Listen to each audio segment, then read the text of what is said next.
Hello.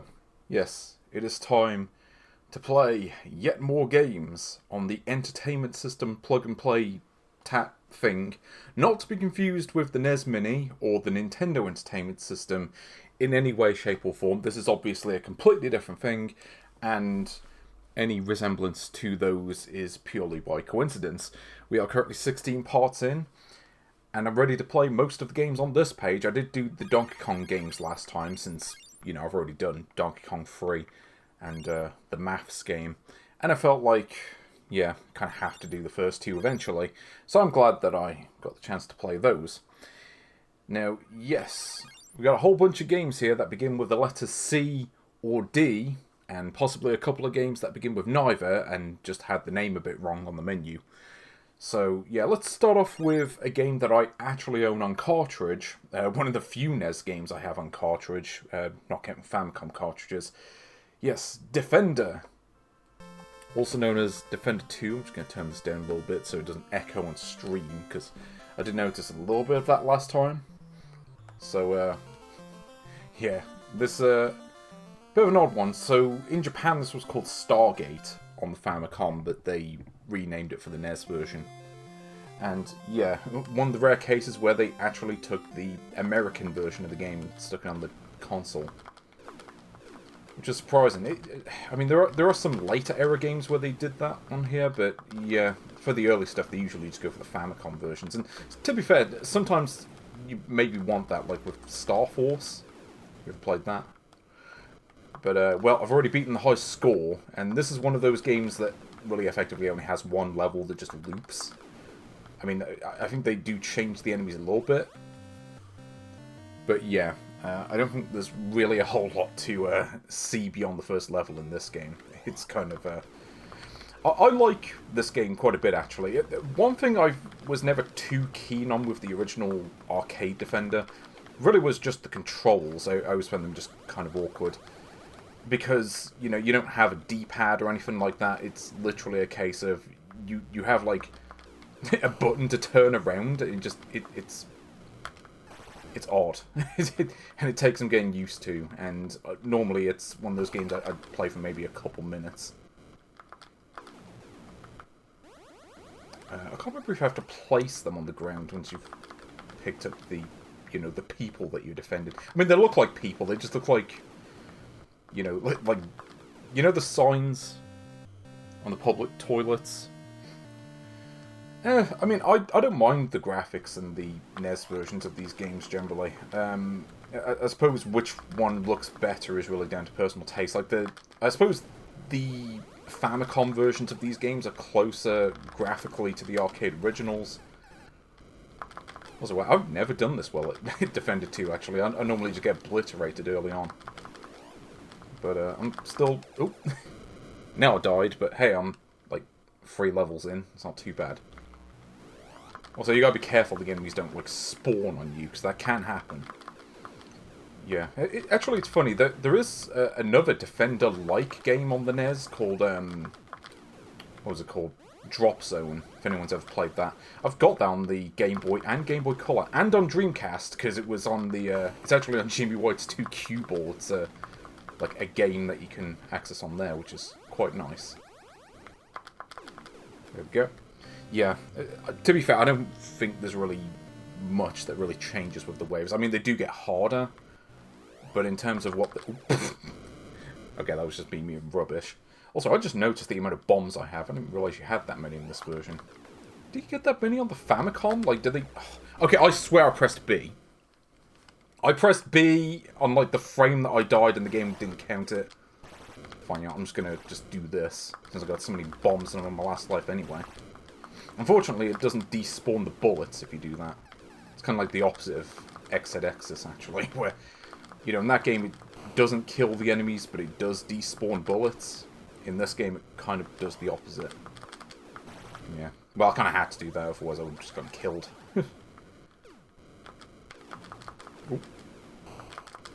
Yeah, gotta be careful with that. But yeah, Drop Zone. I was never very good at it. I like Drop Zone, but it's one of those you gotta get a lot of practice in.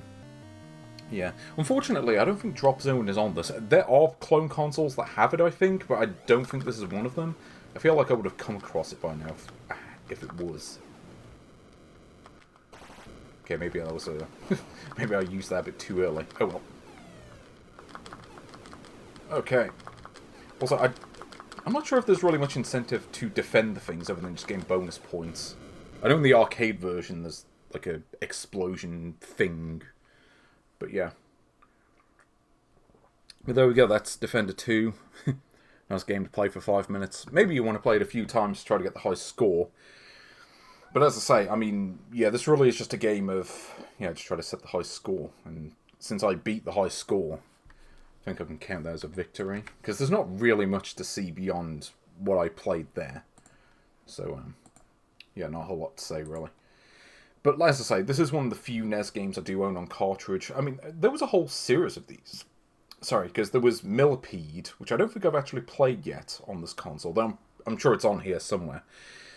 But there's also Joust, which I did play on one of the other streams. And funnily enough, there was also a port of Galaga that HAL made back in like 1983 that never got released. Presumably because by the time they got into publishing games themselves, Namco had already released a perfectly good version of Galaga, and there was no reason for them to, release it. Also, yeah, Millipede on Atari 50. Was that the Atari 2600 port? So I don't think it was on 7800. I know Centipede was. Really good version of Centipede. But yeah, that's Defender 2. Incorrectly just listed as Defender 1 on the menu. Of course, the first Defender was never ported to the NES, although it's not like it really matters. The only thing that really changes is that Defender 2 might be slightly harder, and you have the warps. I didn't get to show that, but yeah, those are a thing. Let's just get chess out of the way. No, that is not chess! Yeah, I'm going to play this one for like 2 minutes, and then I'm just going to move on, because really, who cares about chess? Especially when it's not even chess. Yeah, you might know a little game called Connect 4, a board game made by Milton Bradley, I think. And this is like, I don't know, it's kind of like that game, but without gravity. There are more spaces, and also there's like 15 extra rules. Because this game was set up in such a way that if, like, whoever goes first, if they play a certain way, they can always win. So, rather than just going back and redesigning the game from the ground up, the designers just decided to invent several extra rules for the black player, because they go first, where if they do certain things, then they just lose, even though it's, like, obvious that they should win. It doesn't make any sense. This is a case of, like, this is a perfectly fine version of a traditional board game. Unfortunately, well, I'm not really big on traditional board games anyway, as you might be aware. And, yeah, it's just that kind of thing where I'm just not really big on these sort of games in general. So, like, yeah, like this. See, this is why I don't like this game, is because, like, if you don't play a very specific way, the game just says you lose, even when you obviously won, because the designer of the game was an idiot. Like, there's a reason this game never made it outside, like, Asia. It's because why would you want to play this when you can just play Connect 4? Because it's like, okay, well, I obviously won, but the game said I lost because the game sucks. Like, and I don't blame that on Nintendo, I just blame that on whoever invented this game to begin with. This ain't no chess, I can tell you that much. And I'm not even really a chess fan, but this is better than that.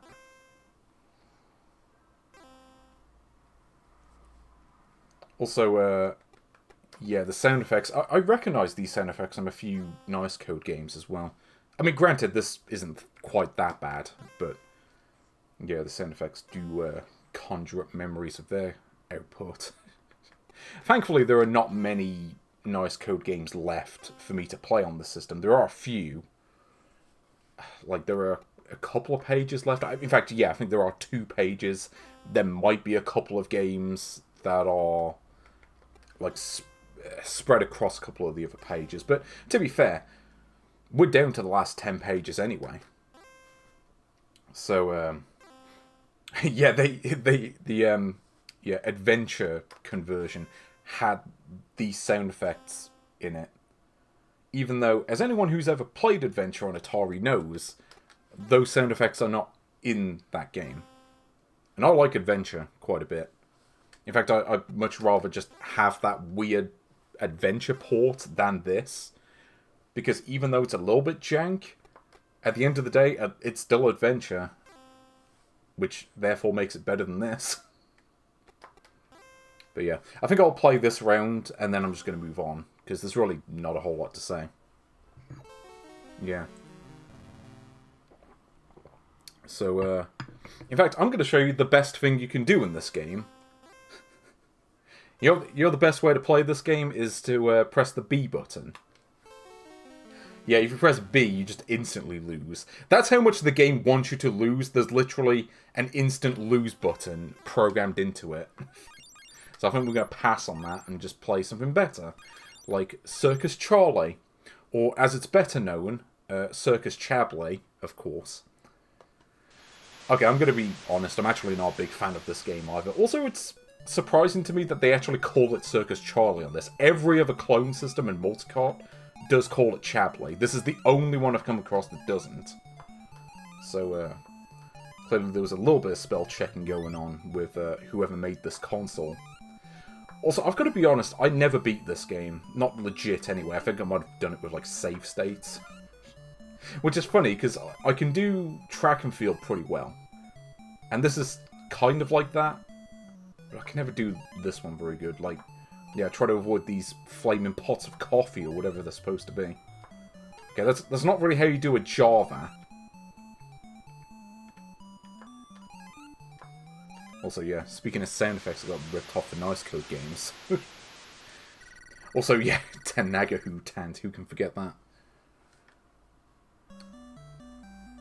But yeah, this game I always got stuck on the last couple of levels. I could do the first few levels fine, but it's the same problem as Hyper Olympic and Hyper Sports on Famicom, where you can't choose the events. Like, you have to do them in order, and if you get stuck on a certain event, you can't play the ones after it, which is kind of a dick move, and, you know, I'm glad that they changed that for the NES version of Track and Field, where you can just select any event you want from the start. Which is great if you want to practice.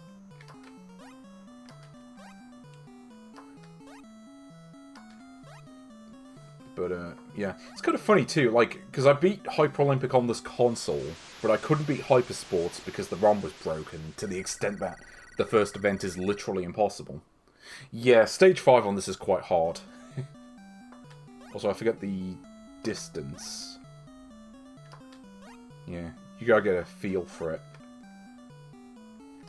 But, hey, we've got hot clone action, because you can't go wrong with that. Ooh.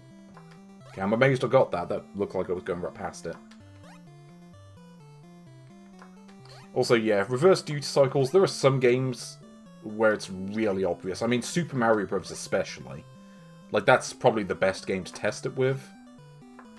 Just because, you know, you'd be so familiar with the song that any difference is going to be easier to perceive, from my experience. Same for Sonic the Hedgehog, actually. Like, when you test out, like, clone systems to see if the sound is good. Again, that's probably the best game to test it with. And not just because it's a game that everyone's played, but also it's got a very distinct sound to it, I find. But, yeah. Has anyone here beaten Circus Charlie? I'm just going to keep calling them Charlie, I don't even care at this point. Yeah, okay, this is where the game gets hard. Also, yeah, I feel like Amusement Park Jumping Kid is maybe a clone of this to some extent. Ugh. Also, yeah, if your timing is just slightly off, you die, because the game's like that. For the record, I was never any good at this part. Like, once you get to, like, stage 4, I'm just like, okay, I'm beating this.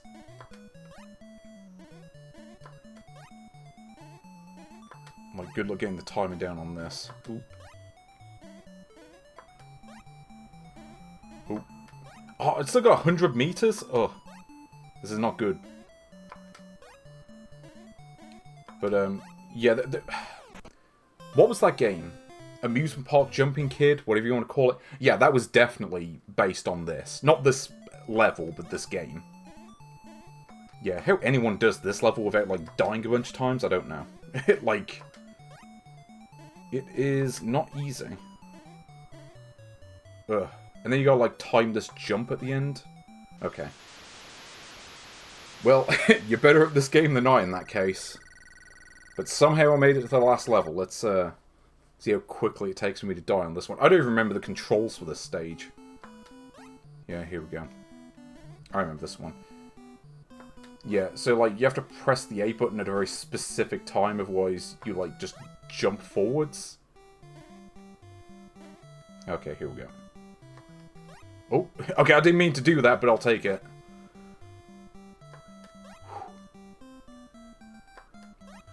Like, what is the timing on that? It doesn't make any sense. Because, like, you have to get it on, like, the exact frame, and if you don't, then the game just says, oh, no, you just die. Like, what am I supposed to do there? I'm obviously getting onto the rope, and he just goes through it. See, this is why this game is no track and field, is because... just like, oh, you just lose. Yeah. Like, this is a game that just says, fuck you for playing it. No, we're not doing that again. Let's play a game that doesn't suck. Let's play some Clue Clue Land. Now, here's a game that I do like. Yeah, Circus Charlie is basically what if track and field kinda sucked. That's my take on it anyway. It's like, why would I play this when track and field exists? It's just, no.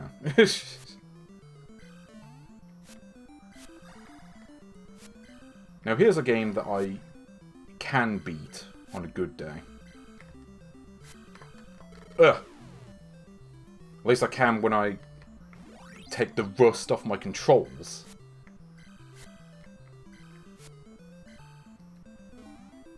Yeah, well, don't pressure me to get to the bonus stage. You know, I've got to get past the other stages first. Ooh. Well, I've beaten one game today.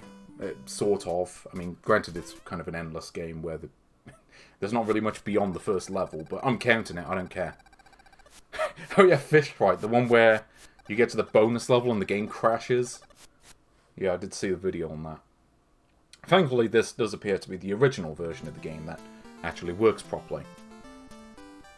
Though I seem to recall in the hacks, like, you can easily see where the, like, block things are, the things that block your movement. Ooh, give me the apple. I don't know why a fish would need to eat an apple, but sure. Or not. But, yeah. It's one of those games that no one talks about, but I always kind of liked it. Because I could do this! Yeah, can Circus Charlie do that? I think not. All he can do is fall off trampolines like an idiot.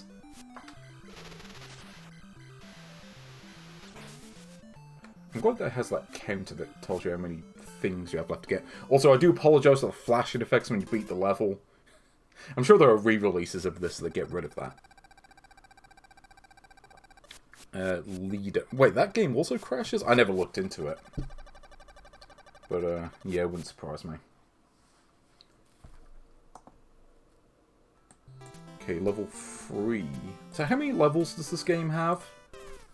Does anyone remember? Because I know there are at least 5, but I don't remember what the actual count is. It's at least 5. I think once you get to the bonus level, then the levels kind of start looping.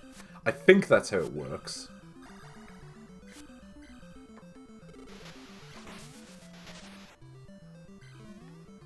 There's a castle, maybe? Yeah. See, I'm trying to be a bit careful and mostly just trying to avoid the things in the center. And where the coins are. Also note that the coins are clearly the rupees from Zelda. Like, they just repurposed the graphics from this game for that. So where is the last one? It's not obvious. Yeah. So there's one left, but it doesn't really seem to line up with the picture at all. Yeah, because you look at the thing, like, there's nothing... Like, there's nowhere that this last one could possibly be. Like, did I just get, like, a broken puzzle?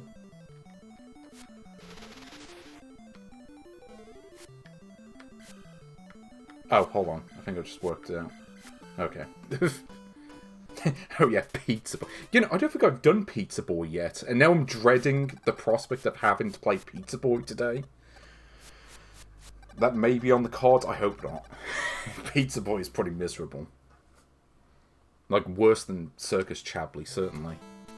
Like, Circus Charlie at least functions. It's not a good game, but... yeah, it's better than most of the nice code games on here, let's be honest.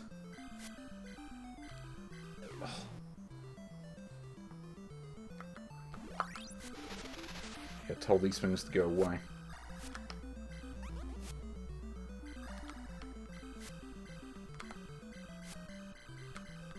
Ugh! Yeah, good luck doing the controls in this. Also, yeah, really fair to have me spawn where the enemies are too.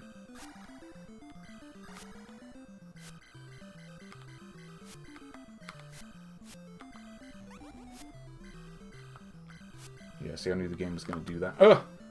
And sometimes there's, like, nowhere to grab onto the thing. Apparently I've got 6 coins left, and I'm... oh, wait, no, I've just figured it out. Ugh, okay, I did it. Wait, there are 21 stages? Wait, how does that work? So, do I have to beat each level 5 times? Because I can tell you right now, that's not happening. Like, I mean, I do well to get past level 5, let alone anything past that. So, yeah, I don't think I'm beating this one. Actually, yeah, because I remember with the retro achievements, I couldn't beat those. I'd get to, like, a certain point, and then I'd just be like, oh, well, I can't really get any further than this. And these things are obnoxious, too. Just these things that prevent you from moving.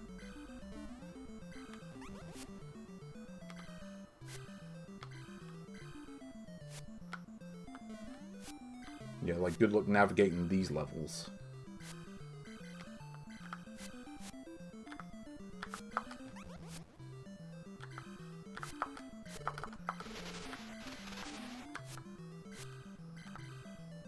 Yeah, like, tell me what I'm supposed to do there. I don't know.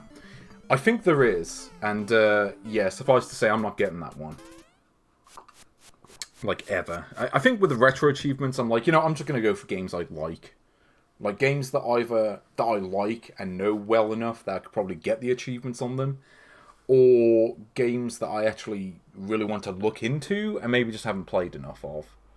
I think that's just what I'm going to limit it to at this point. Maybe games that I've done before and just got stuck on. What else do we have? You know, let's just get Chack'n Pop out of the way, because this game is terrible. Like, I mean, I don't like Circus Charlie, but I will say this game is far worse. Like, this is, yeah, I would say one of the worst, kind of like early Famicom games. It's the thing with Taito, their early games are usually, a lot of them just aren't very good. I mean, I love Space Invaders, but the Famicom version of Space Invaders is really not good at all. You want to play Space Invaders, you don't want to play that version of it, trust me. And this game... well, I've never really been a fan of, like, any version of Chack'n Pop, but this Famicom version is pretty dismal. Like, this is not the version you want to play. Actually, let's see if I can get the Destroy All Monsters bonus. So I got just this one on the left. Oop. Yes! Okay. Do I get a bonus for that, or do I have to kill them all on their eggs? I don't know how it works. But yeah, Chack'n Pop. It's actually supposed to be Chack'n Pop, but they got the name wrong on the menu. Yeah, the ROM hacks of this are... oof.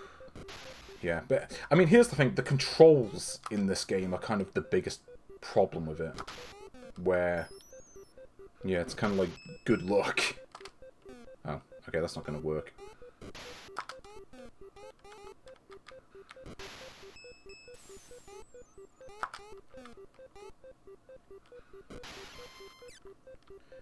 But yeah, it's like, I don't know how you get the point bonuses in this. You either have to get none of the monsters, or you have to get all of them when they're in, like, the egg form.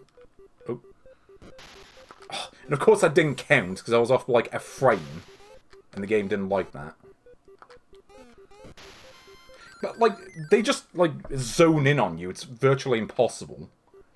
As I say, like, this game, again, is one of my all-time, like, least favourite kind of early Famicom games. Like, it's one of those games that just isn't fun at all. Because it's really just kind of a case of you move too slow to avoid the enemies, your weapons are near useless, and the controls are just kind of terrible on top of everything else. So, like this thing, like, you don't, like, you can't even press up half the time. Half the time it just does nothing. Because the game just, yeah, control like molasses. And sometimes, you know, I have a tendency to be pointlessly negative, but I think for this game it's a good reason. Like this, you can't really jump high enough for it to be effective.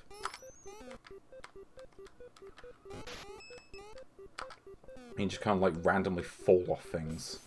Naturally, the enemies go out of the way to avoid getting hit by anything, making it, like, barely playable.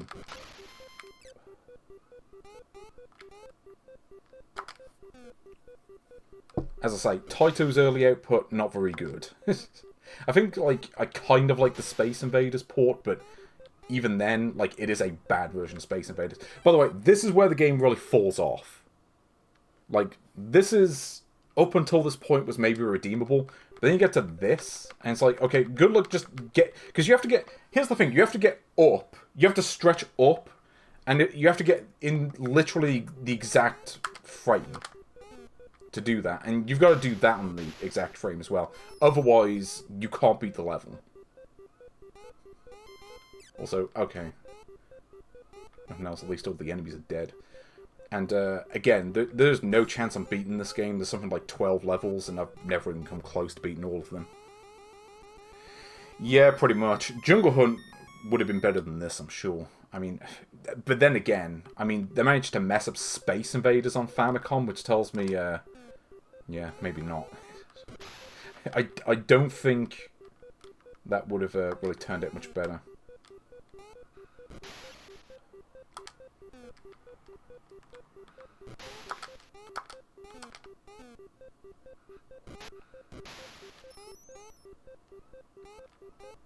But, yeah, I'll tell you right now. Ooh. You want to talk rough? Like, Tousei did make some good games on the Famicom, and, yeah, this decidedly ain't one of them. Like, this...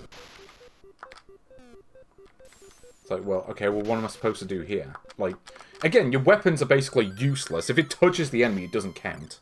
Like, they should at least have the courtesy to have the weapon explode if an enemy touches it. But the game can't even do that, because it's dog shit. Yeah, by some miracle that didn't kill me. Also, how are you meant to beat this level without, like, save stating like crazy? I don't know. Like, this feels like a level that was designed for save states. Because, like, how are you supposed to do it? Like, it doesn't even despawn the enemies if you die. So, yeah. Into the garbage that game goes. Like, that is, like, almost... It's, like, nearly as bad as Super AB. And it's not quite that bad, but it's not far off. Again, maybe if your weapon wasn't, like, the worst thing ever. So let's play a better game. Play some Devil World. Now, here's a game that I do like.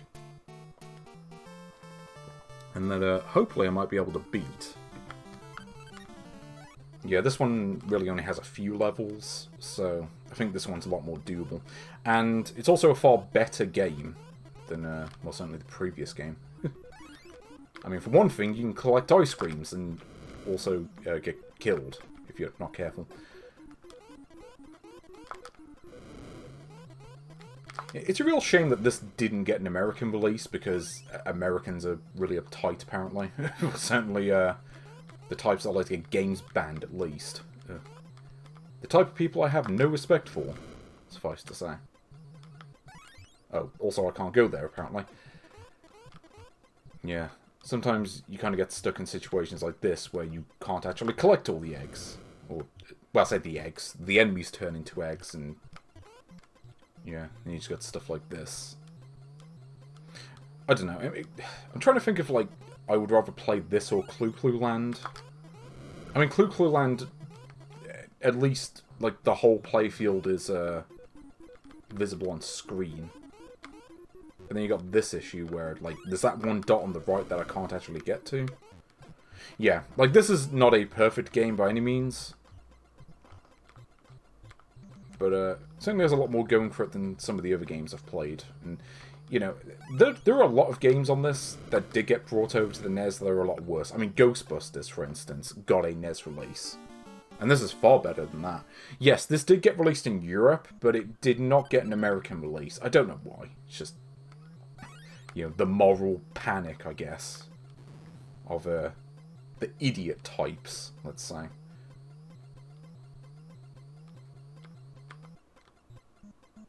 No, you're just going to keep moving the maze to the right. That's fine by me.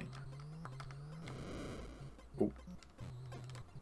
I can never remember, like, does pointing down means that I have to go down? Or does, like, the maze go down? But no, it's like the maze goes up. And the maze is going up again. The maze actually does go faster on the later loop, so we'll see if I can try showing that off. Also, you just have to collect Bibles and deliver them to that skull. I was going to say in the middle, but it's really not in the middle anymore.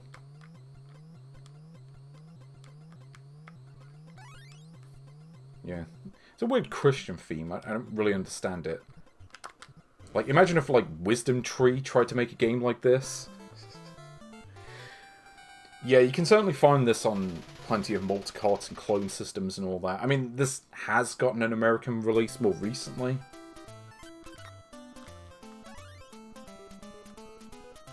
Also, you might know this song. I got the extra life. Grab this thing.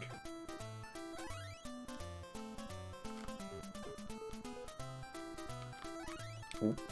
Okay, I'm definitely going to get the last one, but...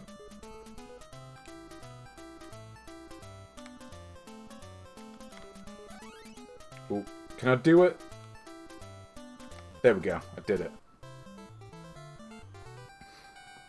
Yeah, by the thing. Does that, you know that 31 in 1 that was apparently quite common in Canada? Does that have Devil World on it? I genuinely can't remember. I don't think it does, but I know there are quite a few, like, Famicom exclusives on it. Oh yeah, I remember now. Yeah, so there are, like, 3 different sets of levels, and you have to clear them.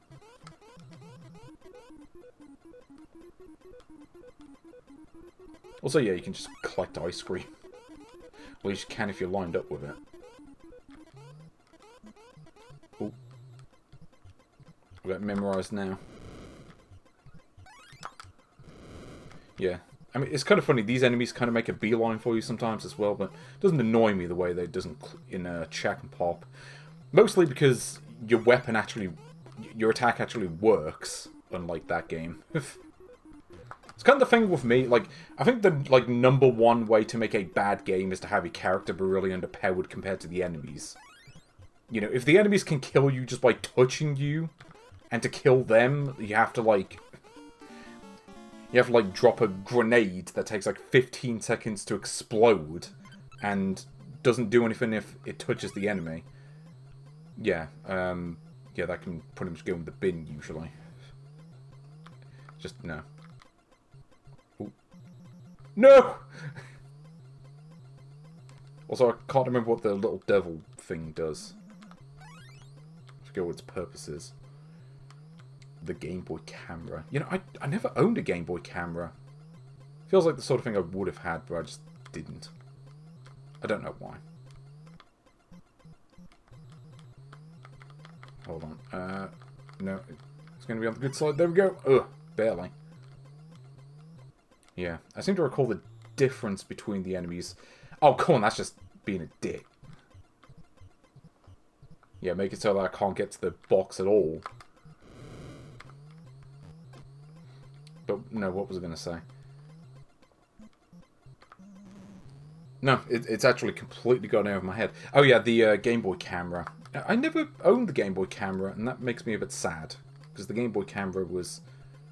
interesting piece of technology, actually. It's one of those things that looks cool, but I just never had one.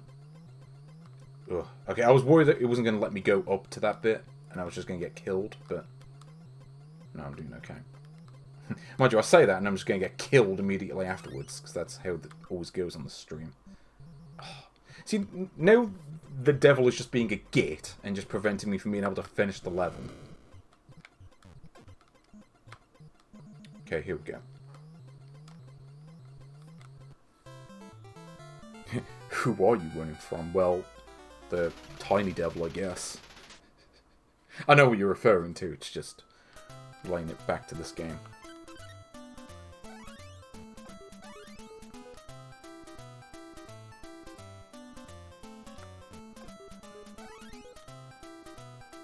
Also, yeah, who remembers Wonder Rabbit? I mean, you're actually better off just not remembering it, because really, who wants to?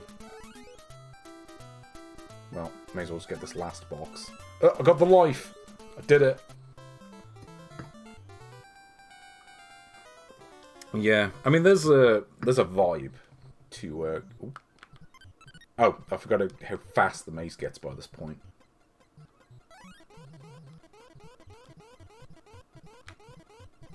Yeah, like, you look at the speed on this compared to level 1. Like, this game accelerates pretty quickly, actually. You gotta be careful. Oh, no. Ugh.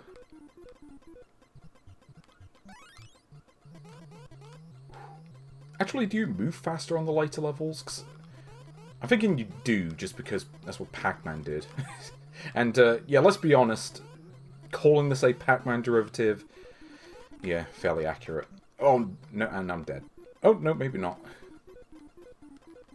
Felt like it was.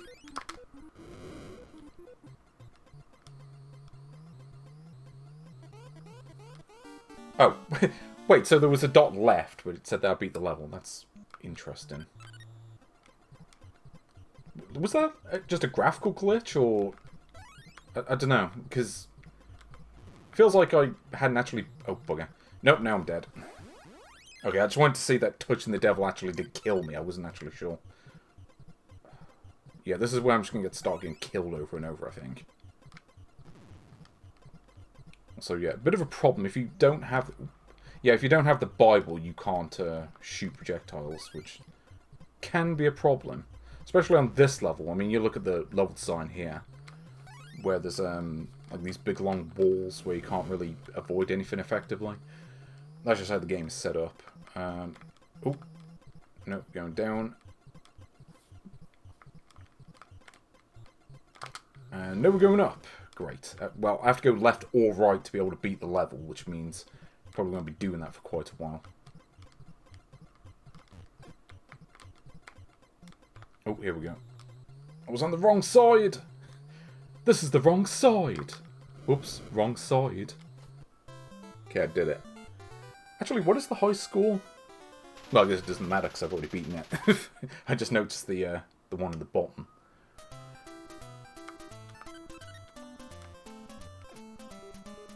Also, look at all these extra lives I've accumulated. Actually, I'm getting somewhere now. Also, it is weird how much smoother the horizontal scrolling is compared to the vertical. I know that's a limitation of the, you know, the game engine, but even so.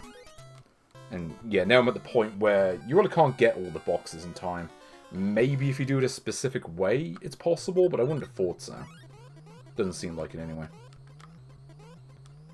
See, now I'm going to play a game where I'll be like, yeah, here's a game that I actually don't suck at. I can't beat Circus Charlie, but I can beat this.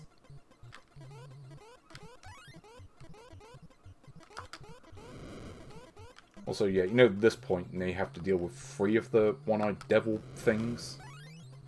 One-eyed... I don't even know what they're supposed to be. Imps? Is it imps?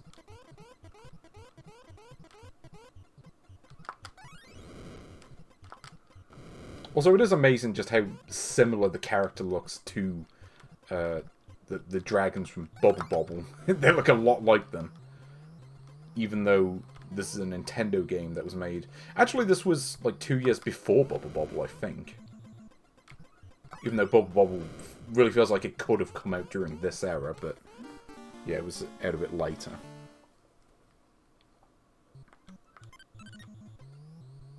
But, yeah, you see the speed on this.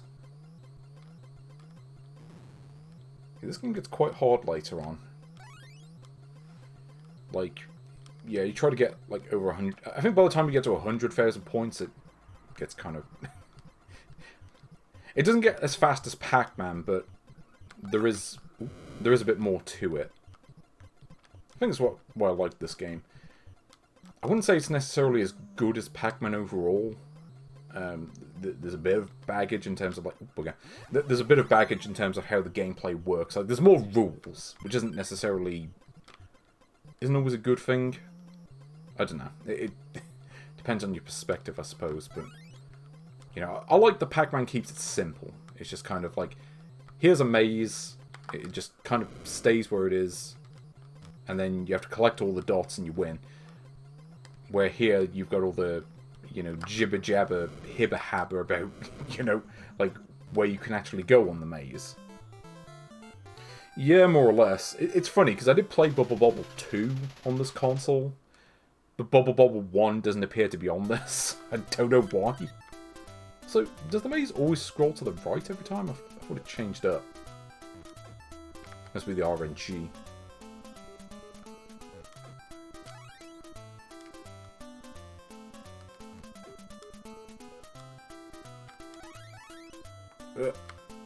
Okay. Extra life get. Yep, gonna take a while to go through those lives. But let's see how far I get. I want to see this now. I mean, considering that I just had to play the piece of shit known as Chack'n Pop, I need this to remind me that, you know, games are good, actually. Even if Chack'n Pop does exist. But, you know, there exist games that aren't Chack'n Pop, and are therefore better. Assuming they're not made by Nice Code, in which case there's a good chance they're actually worse. But, you know, that's just... It's how the cookie crumbles, especially on this console when they just stock up on all the nice code tap that anyone could never want. And I ran out of cross.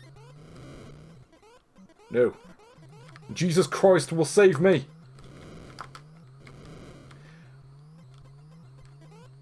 You know, it is weird that, like, a dragon would be big on religion.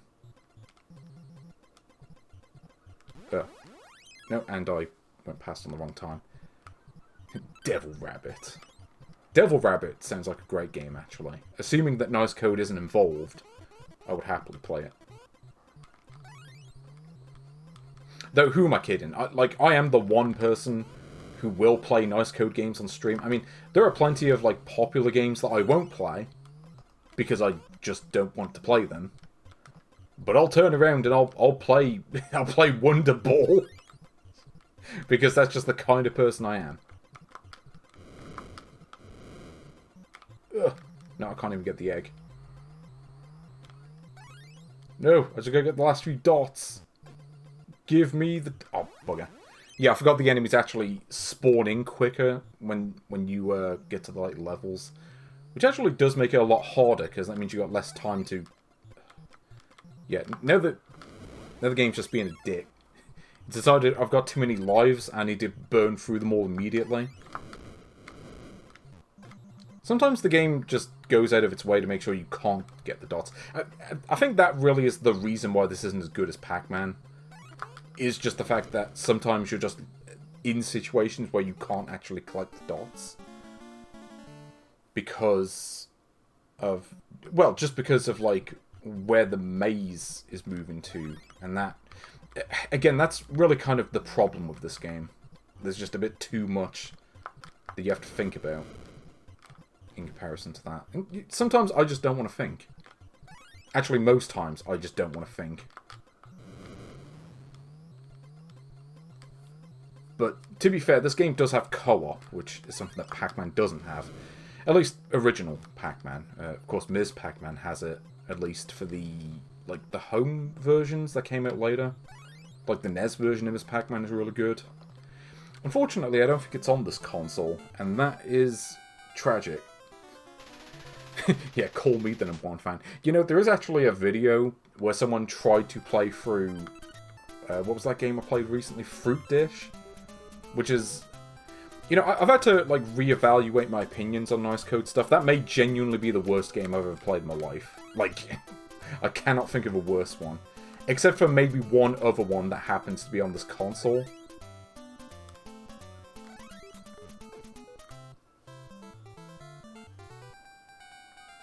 Where did you learn to fly? I do actually have a copy of Cybermorph on the Jaguar, and I do have Atari 50 as well. But the version I've got, I think there are multiple versions of Cybermorph where there's like a glitch in one of them where every single time you collide with a wall, the game goes, "Where did you learn to fly?" But the version I've got doesn't do that. So I don't know if that's actually true, that that version exists. Ooh, bugger. I couldn't tell you. But, yeah, the version I've got doesn't, at the very least. I know that much. No! War for the wrong time! This is bad. Okay. See my score too.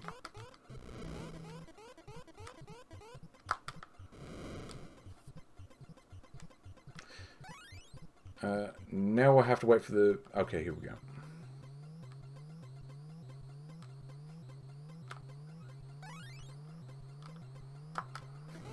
They should have called this game The Exorcist. Just because it's so reliant on the cross to get anywhere. Or at least I am. Also, yeah, you can notice a bit of sprite flicker in this game as well on some levels. Certainly once they start adding more enemies. Not that you ever really have that many to deal with, but certainly enough where it can be an issue. Certainly enough where you can get sprite flicker on the screen. Here we go. I do like the sound effects as well, very 1984. Not the book, I mean the game, obviously. Or the year this game came out. So, where did the book go? Oh, wait, did I deliver it, like, as I got killed? Yeah, it must have been, because I know if you get killed while you hold the book, it just leaves it in the spot that you died on screen.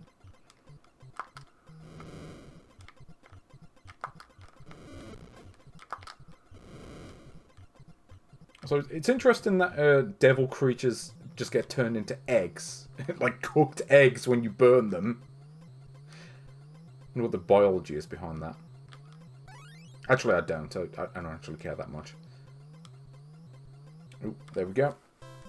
That's round 6 complete.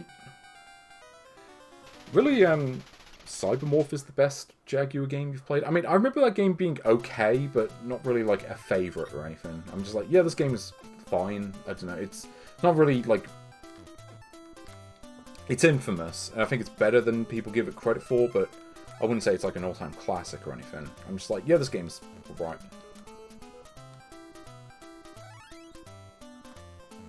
Yeah. Yeah, I'm just going to try to get as many points as I can. Yeah, Tempest 2000 is great. Though, my favourite Jaguar game would probably have to be the Doom port.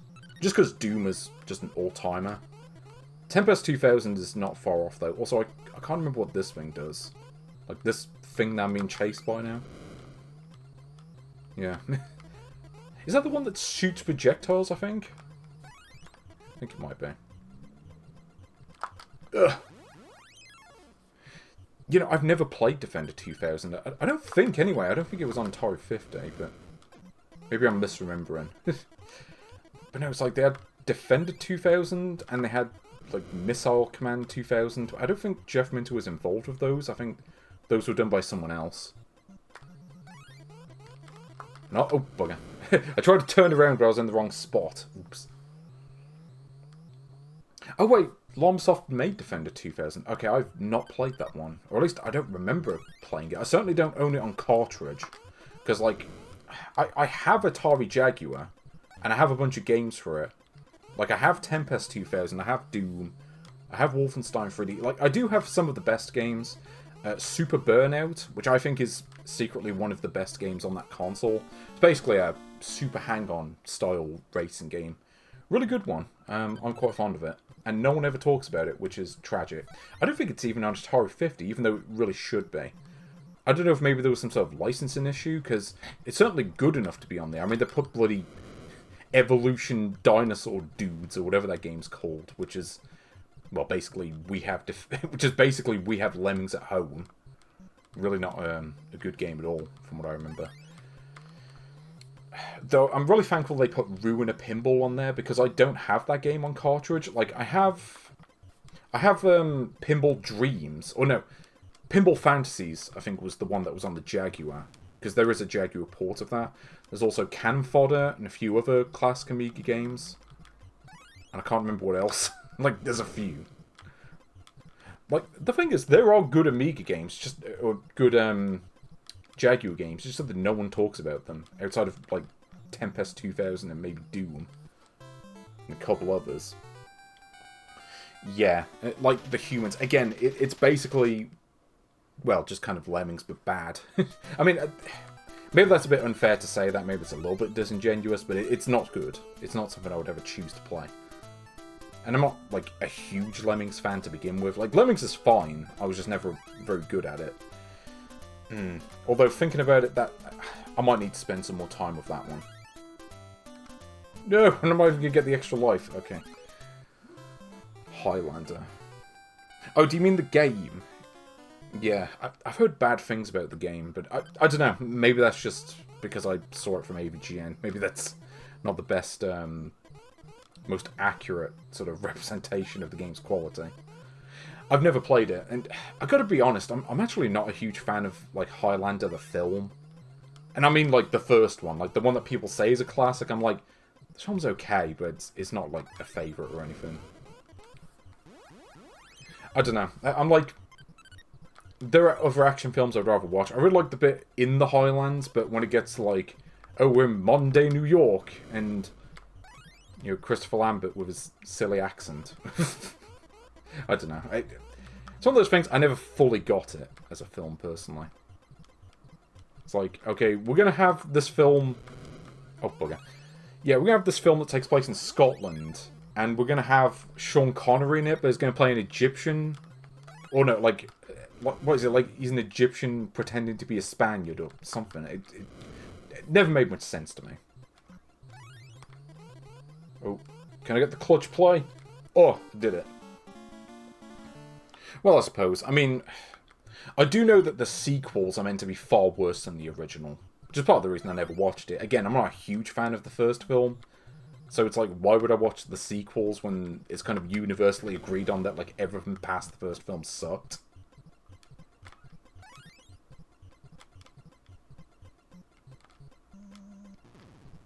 It's a shame, too, because I like the idea of Highlander, but... Oh, okay, I'm amazed that didn't count as a collision. That looked like one to me, but... the game decided to show mercy. Devil World shows mercy. Oh, bugger. Can I get to the thing at the top? And the answer is yes. Yes, Wolfenstein 3D is a really good version on the Jaguar. In fact, I would say it's better than the DOS version, because it has an auto map, and I think they changed the weapon system in the Jaguar version. You get, like, 3 weapons, but they're basically the same weapon, but each one is more effective than the last. It's strange, but yeah, it's higher res, save function works, well, I mean, it worked in the original, but it's not really something that is all that common on, consoles at the time, from what I remember. Outside of, like, RPGs or whatever. I've heard that the 3DO version is the best version, but I never owned a 3DO. I just never really got around to playing that console. I don't know what to tell you. It's just, like, the 3DO, it just never got around to it. Also, yeah, something tells me I'm probably not going to get much further than this, but give it a go. Like, you see how quickly the cross runs out now? It does not last. God, imagine if this had the Bubble Bobble theme playing the whole time. Be interesting.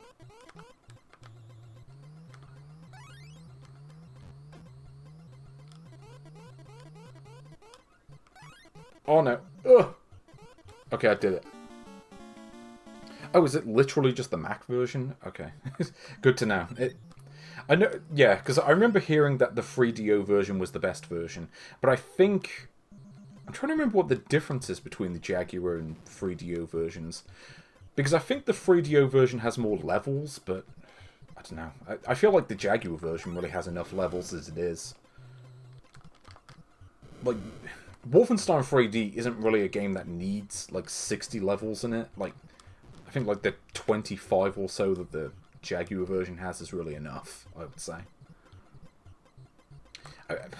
I mean, if there's one thing that I wasn't that big on with the Jaguar version, it's actually just the fact that, like, you have a save function, but you can only save... Basically, if you save, it only, yeah, if you load a save, it basically restarts the level. So, like, if you save mid-level and then come back to it, you don't continue from the middle of the level, which is a bit odd. I'm not entirely sure why they did it like that. Here we go. Going all the way to round 10 now. Oh, it's a high-res port for 3DO. Nice.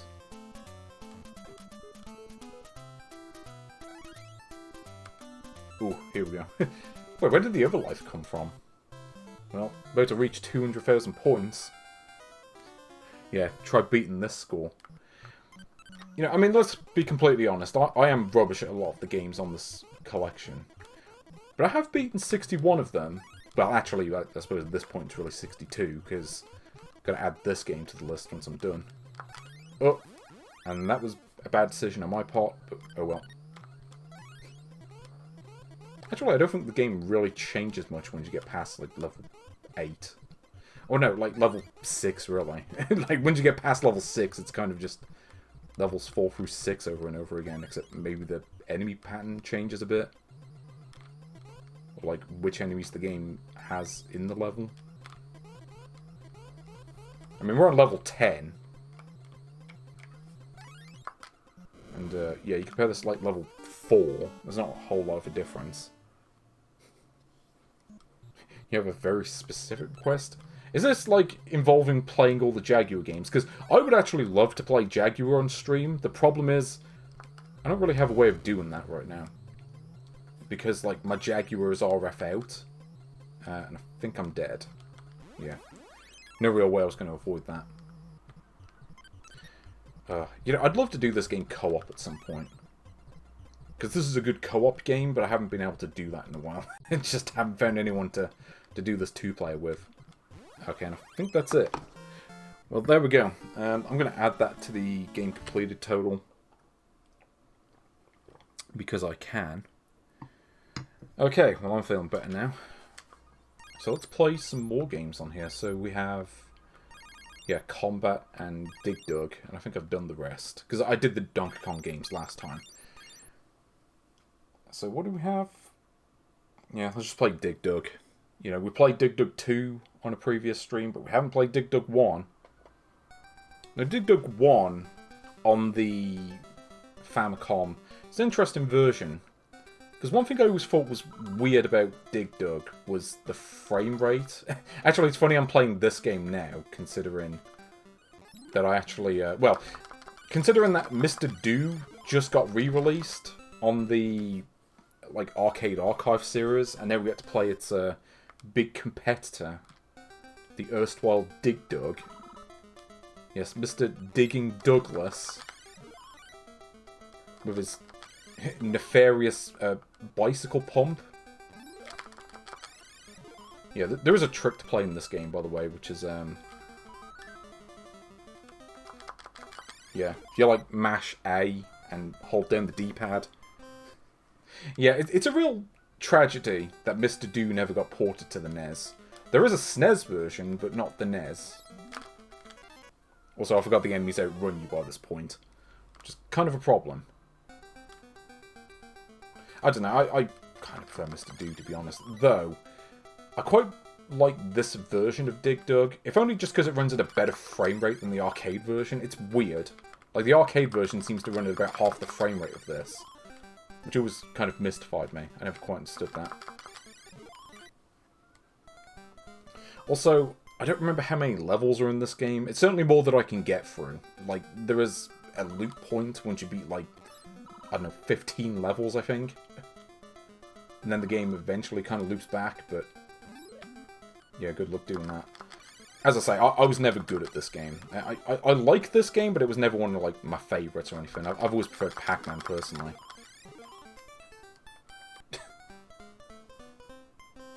Gallagher. Oh yeah, Down Deep. You know, who remembers that classic? Yeah, so I can go full Wile E. Coyote for this bit. Yep, that didn't work. Yeah, see, my strategy is just to mash mash the button and hope for the best. Again, like, I have no strategy for games like this. I'm just like, you know, I'm just gonna mash the button and hope I can kill the enemy before it kills me. That's always how I play these games. Like that. Yeah, it's taken so long to get to Dig Dug 1, you know. I've played Dig Dug 2, but the amount of time it's taken to get to Dig Dug 1... Yeah. Not that it matters, because as you can clearly tell, I'm rubbish at this game, and always have been.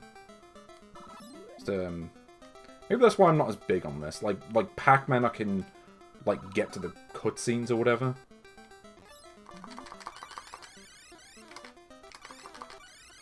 Yeah, I mean, how are you meant to do that? I don't know. Like, I'm sure there's, like, a strategy to this game that I'm missing and just never understood.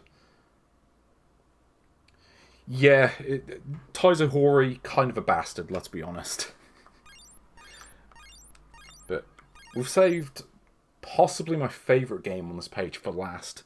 Combat has nothing to do with the Atari 2600 game. It's actually a game called Field Combat, which was, that was a Jellicoe game from 1985. So this is a weird one. It basically, I mean, you could also be argued as playing as a bad guy in this actually, because you play as a UFO, like a flying saucer, and you can like summon units here. It's almost like a proto RTS. Like, look at this. Yeah. Just wanted to show that off. Unfortunately, I did it at a bad time and got killed. And this is one of those games, if you get killed, you have to redo the whole level. So I'm just going to do this. Thankfully, the friendly bullets don't kill you. So there is at least that. No, and I thought I killed the enemy. Turns out I did not. Also, be careful with the helicopters, by the way. The enemy helicopters are bastards. And appear on all levels, which doesn't really help. Also, it's funny, if you get hit by an enemy... This thing is not easy to hit. There we go, got it. Eventually it will stop spawning enemies and you can just go up to the top and destroy the turrets, so you can beat the level. I think it does occasionally still spawn helicopters though, so you gotta be careful with those. And there's something like 7 levels to this. Wait, this is the only Famicom game you have. Well, you could certainly do a lot worse. As I say, I like this game quite a bit actually. I think I actually beat it on the retro achievements as well. Yeah, shout out to my boy Keith the Tank. You're my favourite. Like, why is there a tank called Keith? I don't really get that. Gotta be careful here. Here we go, just summon just an infantryman just to get killed.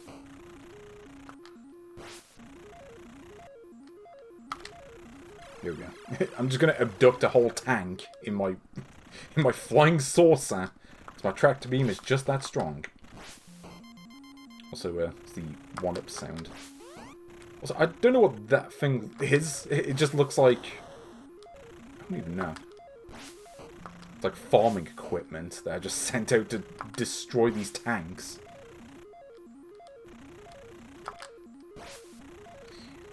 Though selecting the units isn't entirely easy. The game just kind of cycles through them on its own. And... yeah. Basically, the important thing is make sure that your flying saucer doesn't get destroyed. There we go, just spawned in a helicopter, which is, from my experience, by far the most powerful unit in the game, except for my saucer. Because, I mean, the saucer could just straight up abduct enemies. Here we go.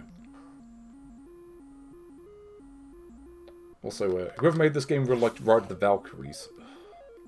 Yeah, these flying things are like 1,000 times worse than the rest. There we go. There we go, better win. Oh, you know, if there was a plug and play with pink jelly on it, I would so be on that. Though actually, there is the samurai plug and play, that has pink jelly on it. But we all know that pink jelly is the most elite of cats. Alongside green jelly, they're alternate colour variation. So there we go, now I have to go up against the farming equivalent of Doom. Or farming equipment of Doom, I should say. Ooh.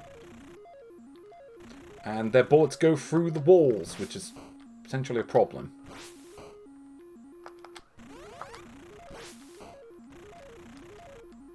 Also, I can't actually see what I'm selecting because the wall at the bottom of the screen is kind of blocking my view of that. Just kind of a problem.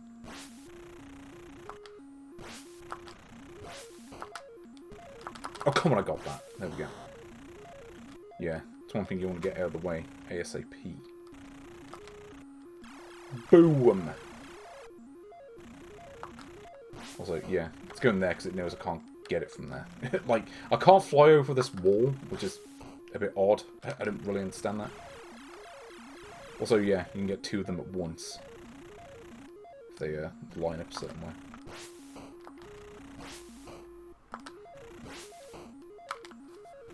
Ugh.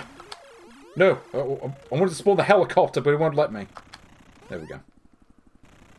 Also, yeah, if you spawn too many things, it won't let you spawn more.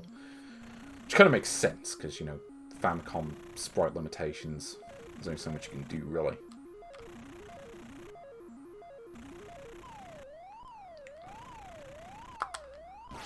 There we go.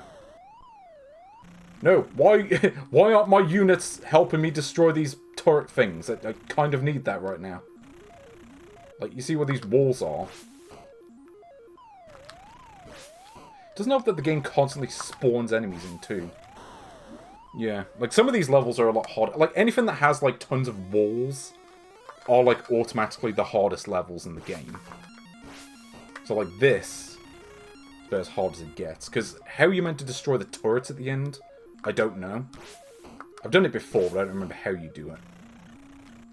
And this level has quite a lot of enemies that you have to deal with too. Like, this might be the hardest level in the game actually, which is weird because it's like level 3.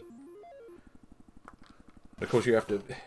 See, this is the issue. You can't aim your shots effectively. Like, you can't change where you aim your reticule, I think. Like, the aiming reticule, you can't change the range on it or anything, which on this level would be incredibly useful. So of course you can't do that. Yeah, like, you see the issue here. Like, the fact that I can't move into these walls... Even though I'm a flying saucer, so you would think I should just be able to fly over them, but I can't.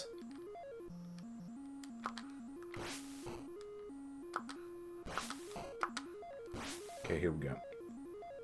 Ugh, okay, I did it. The game's intelligence. Well, I mean, you're talking intelligence. You know, you don't want me to rely on that. I can do speed. Can't really do intelligence, though. Also, this level, yeah, this is where it gets kind of weird. Is this the last level? I thought there were more. I remember this being the last level, but I'm... No, this can't be the last one. There's like 7, I think. Also, yeah, you got these weird things, and basically if you move into them, you move in all sorts of directions. I don't really understand it.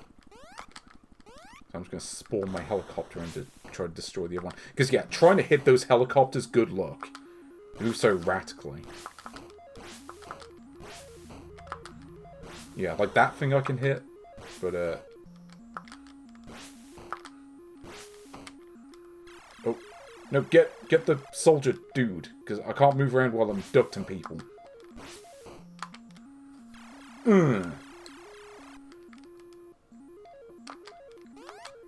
Okay, here we go. As I march to victory. Unfortunately, I can't get this enemy because they're in a spot that I can't physically aim at. Yeah, you see how aggressive the enemies get too, which doesn't really help. No, get the unit, you idiots! The problem with this game is, yeah, your friendly units are kind of dumb. They kind of just exist. But there we go, did it.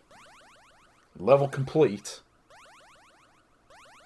And then the enemy surrenders because they cannot defeat the almighty power of the Genesis 3, even though you can easily defeat it in one hit.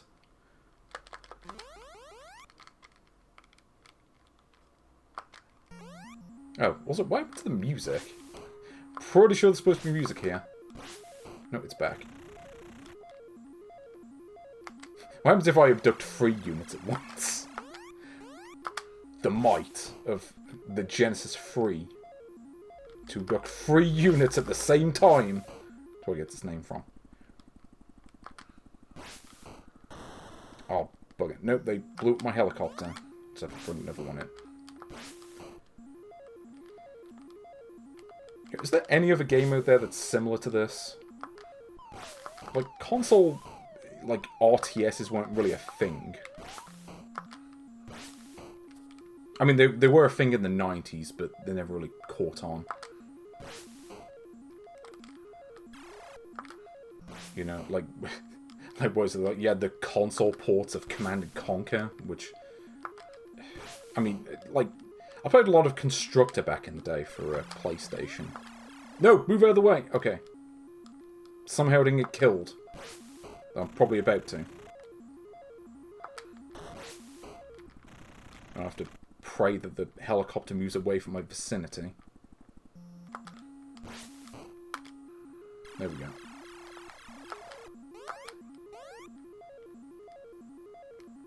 Okay, can I beat this bit? Maybe if the stupid helicopter gets out of my way. Okay, there we go. That's one way to do it. Finally, my friendly units did something good. Unfortunately, it got blown up, but, you know, such is life. Okay, let's see if I can just march my way to victory. Okay, I did it. Yeah. The power. Yeah. And unfortunately, I ran out of helicopters. That's kind of a problem. No! Not my Louis! Wait, no, there's one. Yeah, good luck leaving the shots here too. Also, these, like, grey areas, if you move over those, you move slower, which is a bit odd.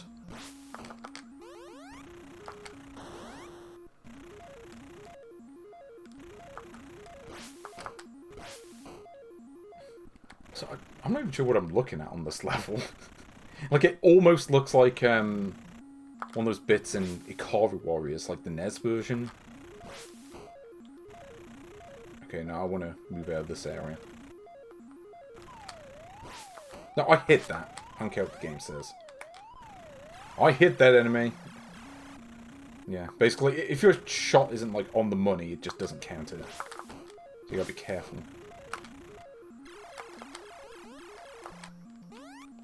But, hey, at least it gave me some helicopters when I started this level.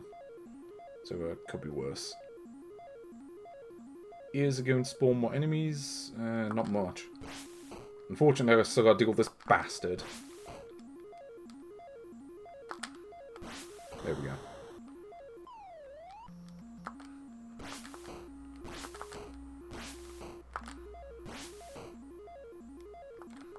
No, stop spawning the bastard in. Especially when I haven't even managed to shoot down this turret because I didn't count my shot. There we go. Ugh, I did it. Yeah, like, is it just wet cement that I'm going over? Like, is this just a flying saucer on wheels? Like, is it just hiding the wheels from view? Because why else would I be moving so slow over it? Or maybe it's like in Back to the Future Part 2, where they have the, was it the hoverboards? And they don't work on water?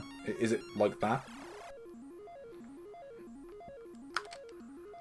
Also, yeah, it seems like we've looped. I think this is just the first level again. I don't actually remember what this game changes when you get to the loops. Like, the enemies maybe get more aggressive, but other than that, I think it's kind of the same.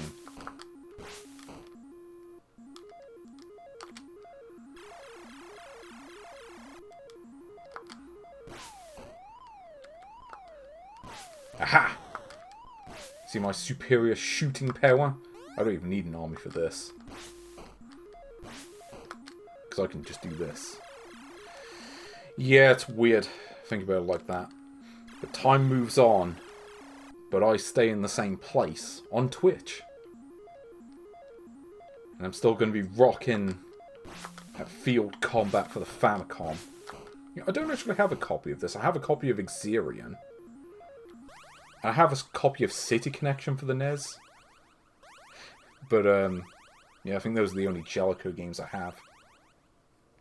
It's funny, too, the City Connection copy, on the top label, it just says Jellicoe on it. And so, it tells you who made the game, but it doesn't tell you what the game actually is. But, yeah. Well, since I've essentially looped the game and effectively cleared it, let's just see how far I can get. Because I'm like, you know what, I'm going to savor the good games a little bit. Even if I've already beaten them, effectively. Also, okay, I'm amazed that didn't count as a hit. Because that bullet clearly hit my UFO, but... And... Ooh. Okay, well, that one counted. But I still got a couple of lives left. Jellicoe the game. Well, I may as well use up my units, because it's not like I get a bonus for keeping units. I don't think there's a points bonus for that. I think this game works that way. It's just a case of, you know, here's kind of what... Here's what carries over into other levels. Okay, I tried to spawn in the helicopter, but I think you can only have one at a time. I guess they figured if you spawn in, like, 4 helicopters, then it makes the game a lot easier. So it's weird that it cycles onto units that you don't have anything left for. I never really understand that.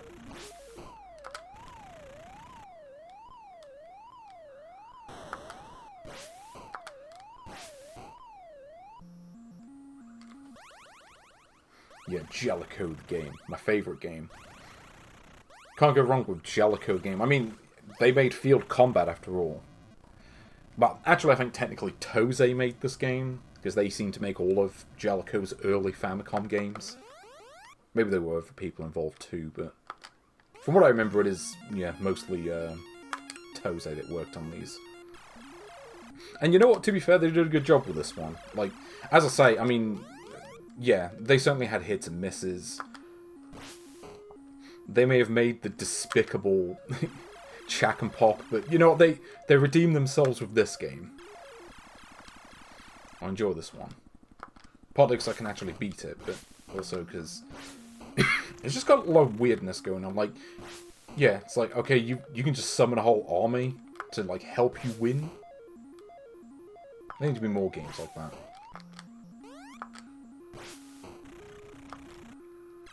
Okay, that may be a bad decision, but I'll go away with it. Now, I'm just going to just abduct enemies just because I feel like it, like this.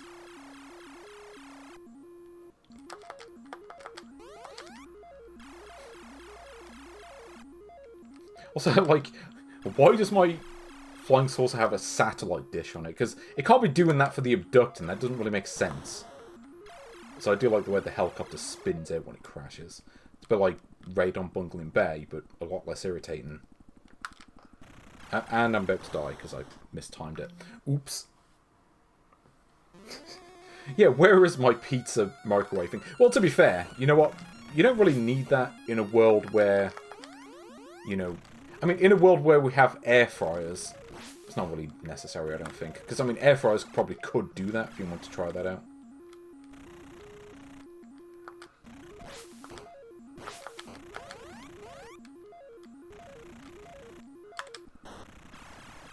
So, am I in my last life? I think I might be.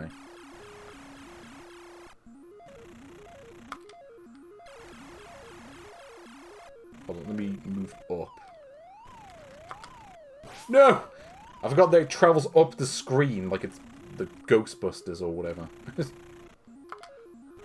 Yep, definitely remember that being the hardest level. Well, you know what? I did get to the loot point, and I got the high score, so I'm going to count that as a win. So there we go, field combat completed, in a sense. guess that's the problem with these early Famicom games. Usually they just... You get to a certain point and they just loop back to just level 1, and it may be a little bit harder, but... You know, there's not a whole lot, really. Also, yeah, who remembers Skype? Yep. Remember when that was a thing? We'll probably be saying that in Twitch 5 years from now. But, yeah, that's page 10 down. So, what do we have next? Shall we get some nice code games, or will we get some other games? Well, the answer is... We got page 33, which is actually not nice code, I don't think. So, page 33... Yeah, okay, it's this one. With a real motley crew of games. Like, you want to talk mixed bag? I mean, we have Colorful Dragon, Colorful Dragon, Back Future, oh god, Arkista's Ring, that one's going to be interesting. Bandai Golf, Castle Excellent, Tiger Heli, The Universe Sold, for that cheap? Dash Galaxy, Q-Bert, and Egypt. You know, let's just get Bandai Golf out of the way. There is a reason why I'm doing this one first. Because I've got this on a 150-in-1 cartridge, and on there it doesn't work, and I want to see if it works on this. I'm hopeful that it does, because I've always wanted to play this one more, and just never got around to it. Well, that's a good sign. The right end of the screen appears to be a bit glitched. But yeah, it's another golf game, a bit more advanced than Black Box Golf. For one thing, this bar, it does not actually affect the trajectory of your shot, it actually affects the distance. And also, I don't know where I'm actually hitting to, because the graphics are a little bit messed up. Oh god, Back to the Future. I don't even want to play Back to the Future, but I'm going to have to, won't I? So, where we go? 5, 6, 7, 8. Let's just go for the 8 iron. Yeah, now, to aim left and right, what you actually have to do is you have to, like, curve the shot by holding down select and pressing the D-pad. I do remember this being a thing, so I'm going to do that. So if you hold down select and press right, it curves the shot to the left, I think. It's odd. But, yeah, let's see if this works. Not that I'd be able to play it anyway, but... Heavy rough. Well, sounds good to me. Okay, and apparently the sand wedge just sucks. Yep, same as on the 150-in-1, it just crashes. So, we're not going to do that. Instead, I'm going to play some other games on this that may actually work. Let's try... I think I may want the turbo controller for Tiger Heli. I'll leave that one. Yeah, let's play Dash Galaxy. This one's interesting. Yeah, so this is a game I've actually tried playing through in the past and never quite understood it. I understand this game more than I probably should, but I don't think I'm finishing this one. But yet, from Beam Software, the makers of such classic games as Back to the Future, Back to the Future Part 2 and 3. Also, you can do this. So there's a secret. If you push these blocks inside the portal, you just get points for some reason. Also, it's kind of weird. It's got this sort of 50s, like, what do they call it? Z-rust? You know, like, kind of what people in the 50s thought the future would look like. It's got that kind of vibe to it in terms of the graphics. And I don't really understand the concept. So you're on a rocket, just this giant rocket, and now you're inside what looks to be a badly decorated kitchen that also happens to be huge. Like, this looks like a level from an Action 52 game. Like, just look at it. Like, just the colours and just the general patterns and everything else. But yeah, this is a weird game, because it plays like, I don't know, like an early 80s, like, ZX Spectrum platformer. Like, it's got that sort of level design where it's all made out of blocks and ladders. It's got that same kind of design sort of feel to it. And the controls are weird, because you've got, like, two different types of jumps, where you've got, like, a short you got like a short high jump, but then you've also got like a longer jump where, yeah, you go a lot less high, and it doesn't go nearly as far, even though it looks like it should. Yeah, I suppose Flash Gordon's a good comparison point.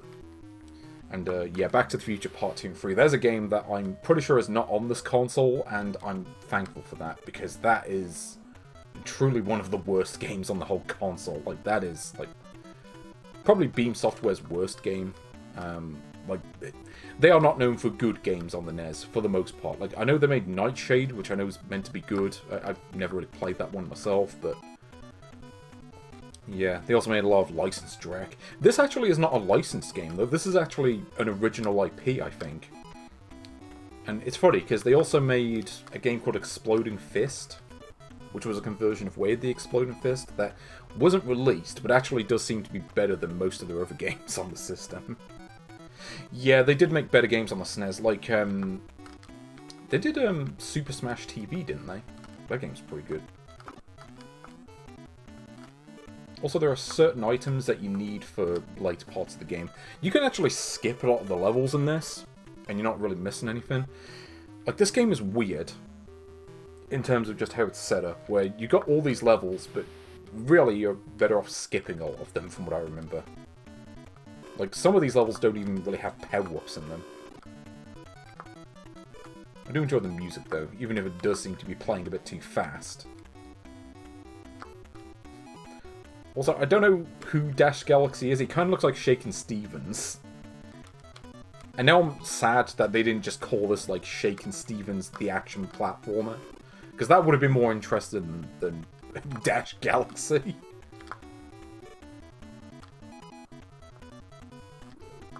Welcome to this old house. Yeah. Ain't gonna need this house no more.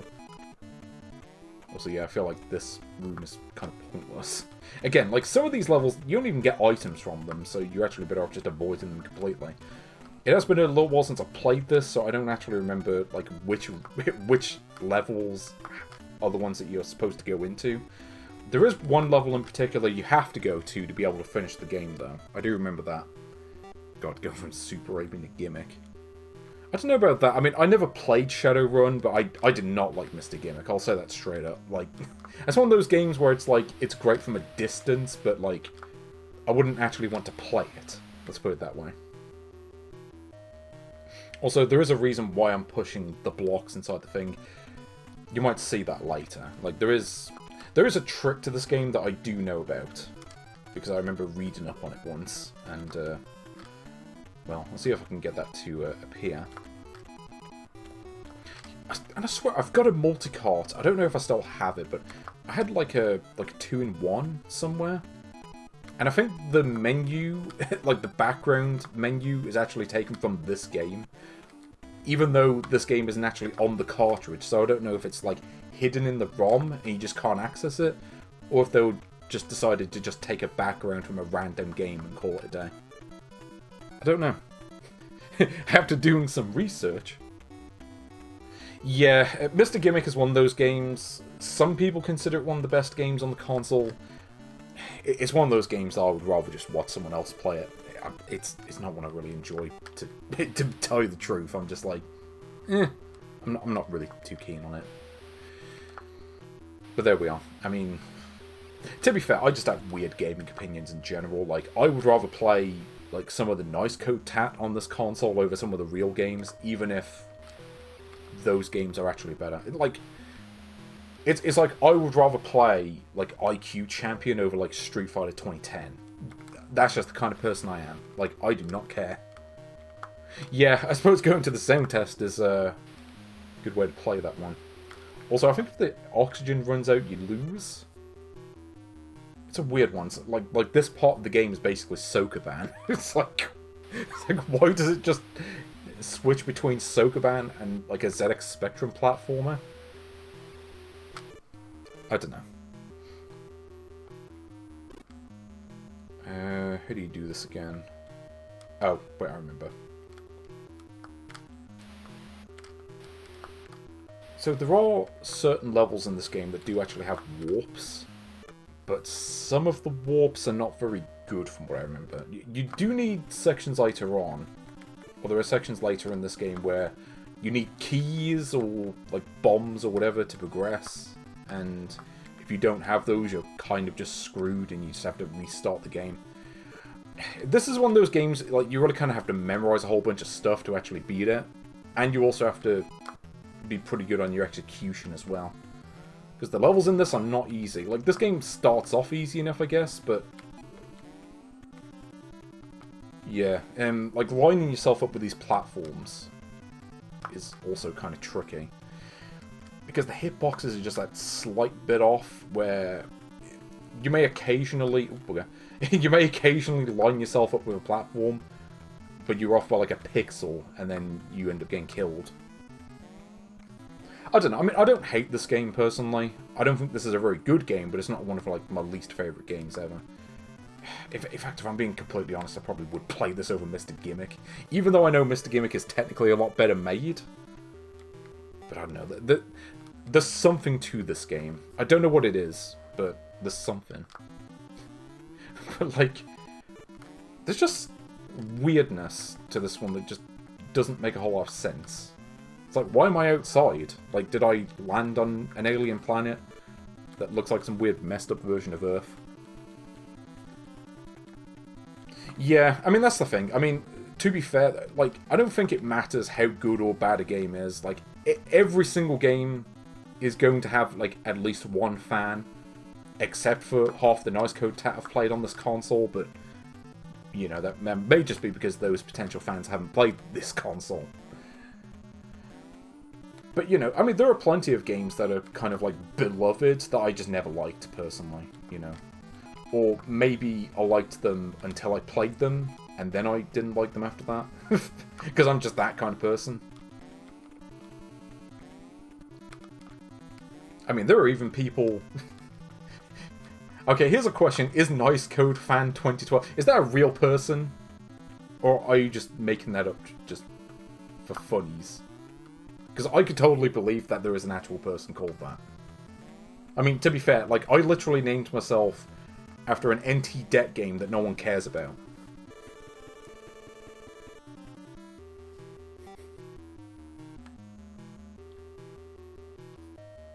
But yeah, no, Rad Gravity is a very different game to this. Like, that one's just more of a straight-up platformer. I'm trying to think. No, actually, I do want to go up here. Because here's the thing, you push these boxes in. If you do it enough, then something interesting happens. But you notice the icons on the bottom. It's hard to keep track of this, but from what I remember, the keys are used to deactivate those laser beams. Basically, if you don't have any keys and those go off, and you're under it, then you just get killed. The bombs, you can set those off in these sections, and it'll, like, destroy a wall or something like that. Tragically, I don't think JP Ronnie is on this console. Maybe if I eventually come across a plug-and-play system that has the game JP Ronnie on it, but I haven't come across one yet, and that is unfortunate, because it certainly is better than all the nice code tat that I've played. Also, yeah, these colours are kind of rough, I'm not going to lie. Like, this level does not look great. In fact, I'm pretty sure when I played this on you know, my totally legitimate Nintendo Entertainment System and not an emulator, pretty sure it looked better on there.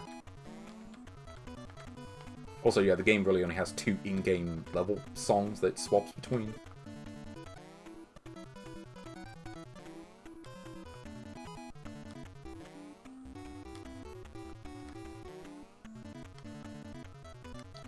Yeah, I've definitely played the game JP Ronnie on stream in the past, but it's... Oh, bugger. It's been a while. And apparently I can't go this way, so, you know, thanks, level designers, I appreciate it. Yeah, that slide thing, you can't go up that, you can only go down it. In fact, it really does feel like they played Miner 2049er and was like, let's make a game like that, but not. It's kind of a shame that Miner 2049er never actually got ported to the NES. Like, there's a Game Boy version, but not a NES version.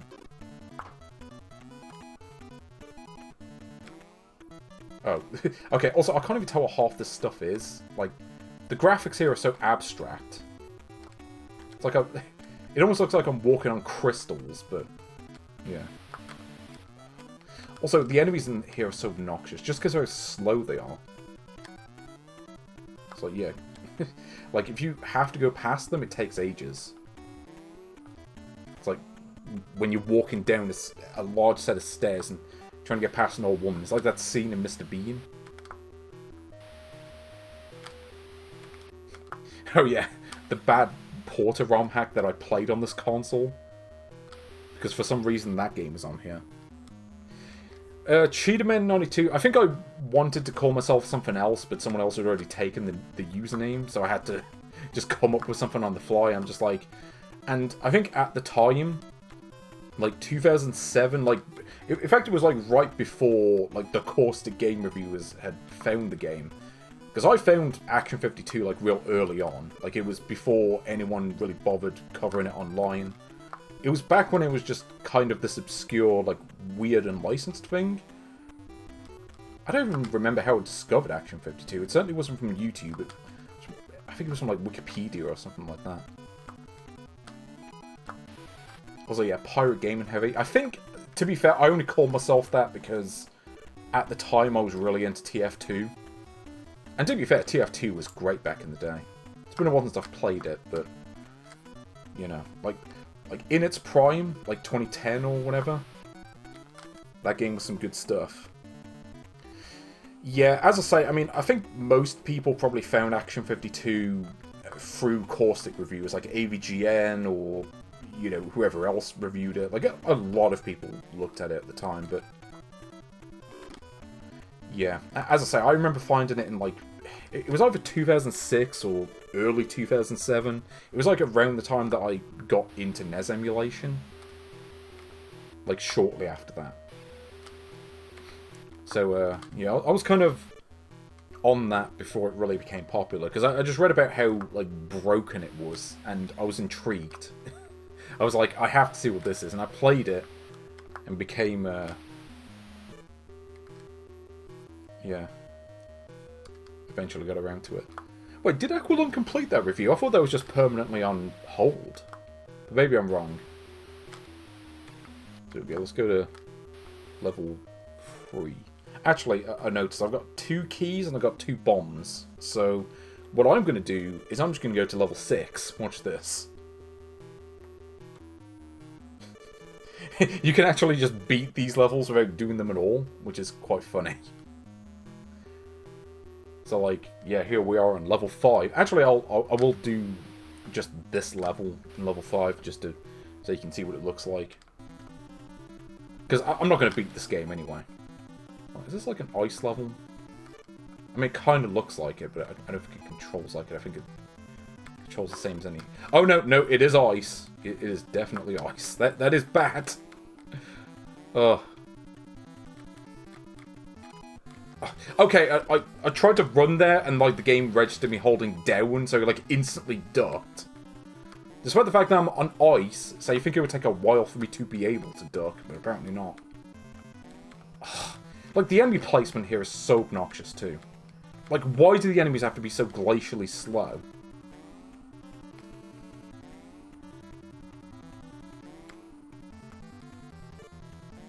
Okay.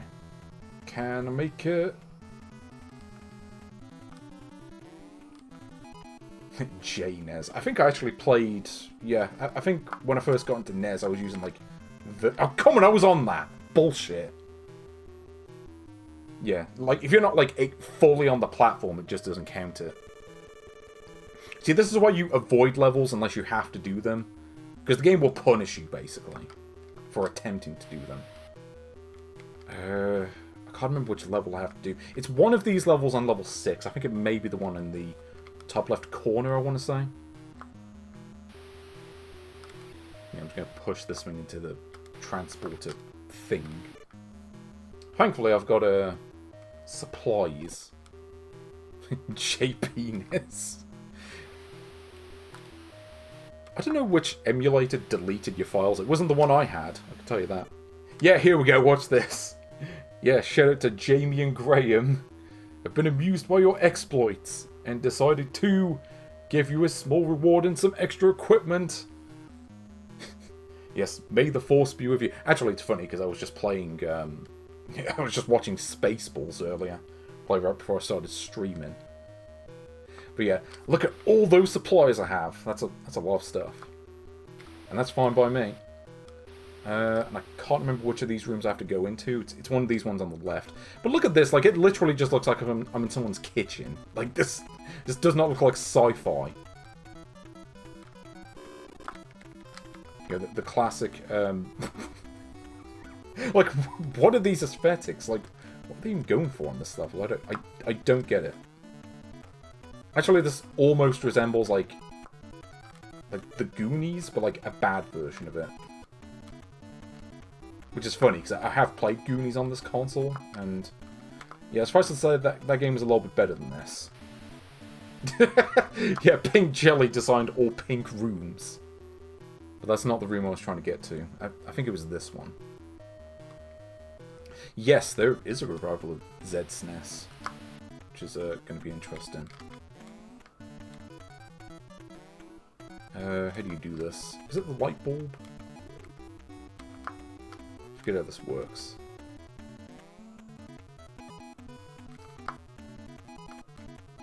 But yeah, so what you just saw a minute ago with that message, so basically it's just an Easter egg. If you get enough boxes into the transporter things, the game will just give you a whole bunch of items, which is good. You kind of need them, I think. Like, it's doable without them. Okay, so this, from what I remember, you actually have to go into this area, like in this secret door, to beat the game. So what happens here is I go to floor 10. Now, here's the thing. Okay, so first off, I lost all the items, so I'd forgotten the game does that. I forgot that's a thing that happens. But you actually, here's the thing, you actually have to do this to be able to finish the game. If you don't get that warp on level 6, you actually get stuck and you can't beat the game. Like, literally, floors 7 through 9 are just a dead end. Actually, if I fall down here, do I... Yeah, so, you know, I got an extra life, and then I just immediately got killed, because that's just the way this level's designed. So I can keep getting this extra life over and over, but... Actually, that's an idea. Is there a good item that I can get on this level?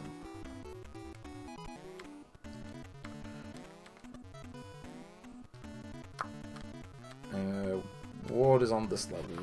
So we're on level 10. Yeah, as I say, this game is kind of dickish in its design. Again, the fact that, like, literally, if you don't take a certain warp, then you literally cannot beat the game. Also, you have stuff like that, where it's like, okay, well, how am I supposed to line myself up with that? It's not obvious. Because this game does not control well, at all. I'm just going to just tell you that straight up, like... Because, like, whenever you have to do, like, a flying leap in this game, it's never obvious what type of jump you have to do. Do you do the high jump that gets barely any distance? Because you look at that and, like, your instinct is to do a running jump. Like, that makes sense. But no, if you do that, you won't make the jump and you'll just get killed. Like, yeah. This game does not have a good reputation, and stuff like that is kind of the reason why. Like, oftentimes what you have to do to progress is counterintuitive, and the game is just kind of... It's just kind of mean in areas where it doesn't need to be. Like, again, the fact that, like there are literally sections where if you don't take a hidden path, you just get locked off from beating the game. Yeah, as I say, this game is not well liked, and yeah, the poor control really does not help. And when I say poor control, I am talking about the jumping specifically. Like, it really... They either needed to give you more air control in the jump, or they needed to just, I don't know, just maybe make it so that the flying jump, like the running jump gets more distance. But yeah, here's the thing, you essentially need that to beat the game. And since I don't have, because I don't think the bombs work here, so instead I'm just going to go to level 11, and then we'll see what that's about. Yeah, by the way, if I didn't step forward there, I would have just gotten instantly killed and then got a game over. Because this game is like that. No, it's not a pirate version thing. It literally is just the way that this game is designed. And again, this level just looks like someone's kitchen. Like, this does not look like a spaceship. Well, actually, I suppose it does a little bit with a Starfield background, but that could easily just be, like, nighttime outside. How would I know?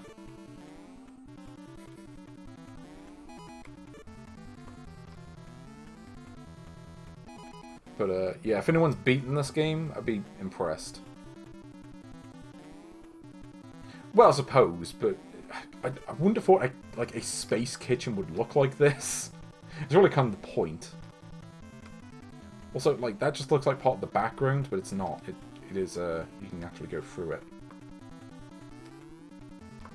I don't know. I mean, this isn't necessarily one of the worst games on the system. Again, Beam Software have made worse, and doubtless we'll be seeing one of those games today. But, yeah.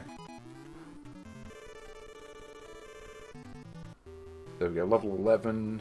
So I have to get a key to be able to get to level 12, and I don't know which levels have keys on them.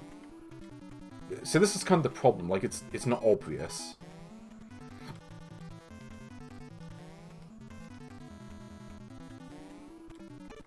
I don't know, like, this almost feels like this feels like a game that would have come out on like yeah, on like Amstrad's CPC in like 1985. I would have been like, you know, would have gotten like 80% from Amstrad Action or whoever. Yes, that's the thing about the NES. A lot of these games, some of them hold up really well, and a lot of them don't. And to be fair, you do have games like this where you could say that they don't hold up well, but the truth is, I mean, this game wasn't really well liked in the first place, so I don't think that's necessarily true. Because generally that really only, I think, applies to games that, you know, have like a good reputation, let's say. Like, personally, I don't think Mr. Gimmick holds up that well, in my opinion. Like, in terms of gameplay. But I would say that about most Sunsoft games on the Famicom and NES.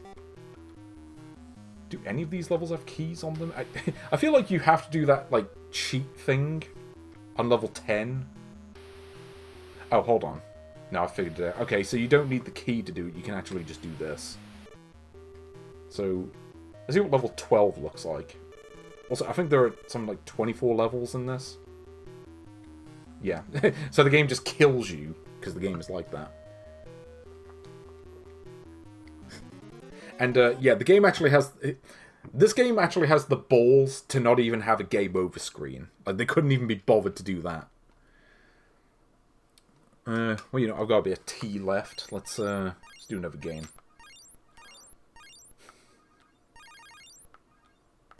We have Q*bert. I've got to be honest, I was always terrible at Q*bert. Like, that's one of those games where... I don't know, it's kind of a classic, but I can never get very far into it. Let's play Castle Excellent.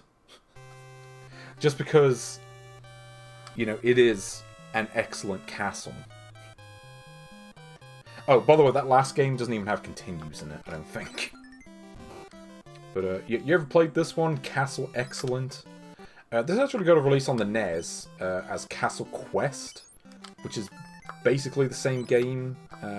There are a couple of differences, namely, in Castle Quest, I think you actually get 50 lives, while this version only gives you 3, which is a bit odd, but there is a reason for that. This game actually has a save feature, but it's obscure, because there's no battery save or anything like that. The way that you save in this game is you needed to have the ASCII, like, tape deck or whatever it was. It was like some sort of peripheral for the Famicom. I don't think there was even a NES version, but it was literally just, you know, here's a peripheral for the Famicom, and you would use it to, yeah, save. And I think you had to use cassette tapes to do it. I can't remember what it was called. It was by ASCII. I remember that much. Oh, was it not tape? I thought it was. Maybe I'm thinking of the thing Nintendo released. But, yeah, let's see if I can figure out this map. But yeah, of course the NES version didn't have support for that, because the NES just didn't have that peripheral, so, you know, to compensate, they just gave you 50 lives instead. And I think this is actually one of the rare games that actually uses 2 controllers. So I don't know what's going on with the frame rate. I can't even tell if that's the TV or just the game. Yeah, it's the turbo file, I think. Maybe it supported both, but I do know that if you press select on controller 2, it brings up a menu. Why you have to use controller 2 to do it, I don't know. Considering that select on controller 1 does nothing, it doesn't make any sense to me. Like, surely it would just make more sense to map it to controller 1. And I don't think they even changed that on the NES. Like, I think even on the NES version, you still use controller 2. It makes a little bit more sense on Famicom. If only because on Famicom, the controllers were hardwired into the console anyway. Also, you can kill the enemies by doing that. By the way, note the lack of range on your sword. Like, it's... I mean, it's barely a dagger. And has... yeah, the range on it is pretty much non-existent. And certain enemies simply cannot be killed, I should point out. Like these archer enemies, I think are invincible. I don't think you can... well, I mean, they're not invincible, but your sword does nothing against them, let's put it that way. Then you got those green enemies, which I think are also invincible. So... okay, now here's the thing. So I collected the map. So if I press select, it brings this up. But surely they could have just had a menu system where, you know, you could have an option to view the map. I don't know. Would have made more sense to me anyway. Oh, hold on. I think... do you go down here? I never figured this game out. Like, I know how it works mechanically. I just never... I was never able to figure out where to go. And that's kind of the issue. I do enjoy the soundtrack in this. And it's kind of weird, too. This was a sequel to a game called The Castle, which was released on... oh, what console was it? I'm trying to remember. I'm trying to remember the console. There was a version for SG-1000. I do remember that. But yeah, SG-1000, and it was on a bunch of like computers. Then you got this, whatever this thing is. Yeah, so you go through it while it's stationary. Also, funnily enough, just like Chack'n Pop, you don't move with the platforms. You actually have to move manually, which is weird. I never understood that. Although, unlike Chack'n Pop, I don't actively detest this one, the way that I do that game. Okay, well, I just got killed, but this gives me an easy way to get out of the room, because I can just do this. By the way, you can look at the room when you first enter it, which is nice. Because it tells me that this door on the bottom is effectively useless, because I don't think you can jump over those spikes. Like, you can't jump high enough to do that. Yeah, if it was me, I probably would have just put Castle Quest on here, just because there aren't any continues or anything like that. You run out of lives, that's it. And, you know, giving you 50 lives at least gives you more of a chance of beating it, though really there are a lot of fail states. Much like Dash Galaxy, there are plenty of situations you can get into where the game is effectively unwinnable. Well, to be fair, there are much worse games than this. I mean, we've seen a couple of them today, I would say. I'm trying to remember how you do this. Yeah, so there's a bit of Sokoban in this game as well, funnily enough. And I may have just screwed this up. Actually, is there a way to reset the room? Oh, no, I remember. You actually have to... see, this is what is obnoxious about this. Like, they couldn't just, you know, have the pause menu when you press start, which would have made a lot more sense. Instead, you have to plug in bloody controller 2 to do this. So I literally have to plug this in just for this game. Oh no, sorry, it's B. Yeah, so you can see these load and save options. These aren't in Castle Quest because there was no way to load and save, basically. But, okay, at least I have a way to reset the room. Actually, did I lose a life when I did that? Because I feel like this game would do that, but I wasn't actually paying attention. I think I had 3 lives when I came in here. There we go. So we go down here. And, oh yeah, also the air system in this game is a bit of a problem. Because, here's the thing. If you run out of air and you're underwater, you instantly die. So, good luck with that. As I say, there was an SG-1000 game like this, and I want to say that was the better game. It had a bit less in your way, let's say. Also, yeah, the music changes when you get the oxygen tank. The problem is, there's no like cue for when it's about to run out. Yeah, why they mapped it to controller 2, I have no idea. It doesn't make any sense to me. So, I need to get this green key to progress.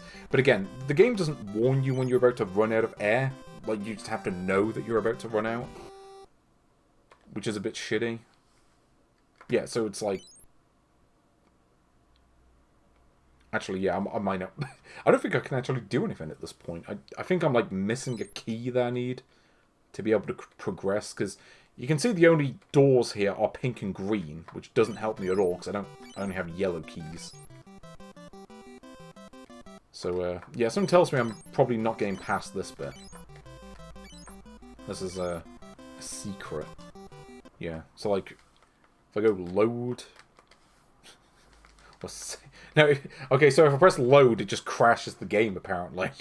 Like, the game can't handle the fact that I tried to load the game when there's no file for it to load.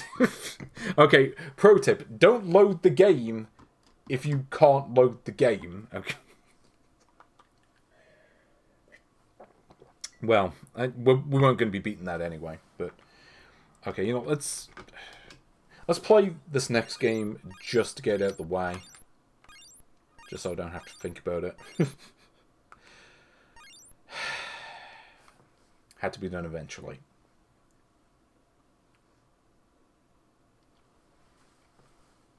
Yep, you know what's coming. Yep, it's this song. You know this is meant to be a version of The Power of Love. But, like... If people hadn't told me that, I don't think I would have ever figured that out. Because it just doesn't sound like it. So, have you ever wanted to play a bad Paperboy ripoff, where you play as Marty McFly, who, for some reason, is just wearing a black shirt, and is also getting assaulted by bees, for some reason?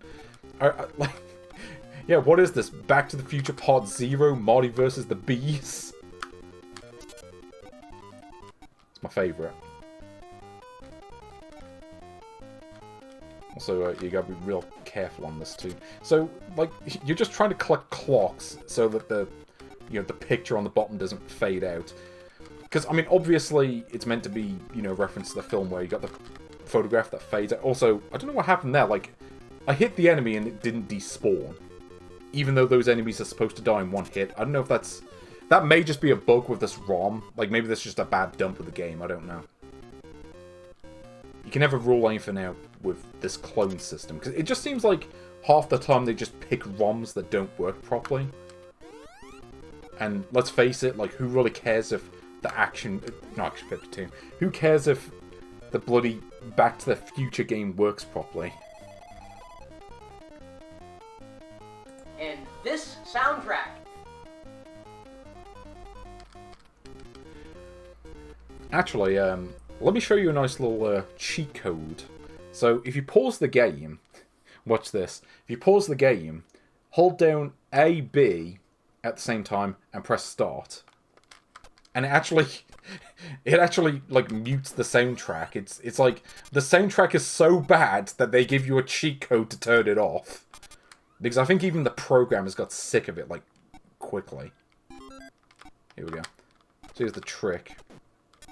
Also, there were just bowling pins. Because, 2 bowling games on the system wasn't enough. We've also got to have a game where there were just bowling pins in the streets. Like, was this originally a game based on Kingpin? I mean, who knows? Yeah. If only they could have put a cheat code like this in for all the nice code games, that would have made them at least a little bit better.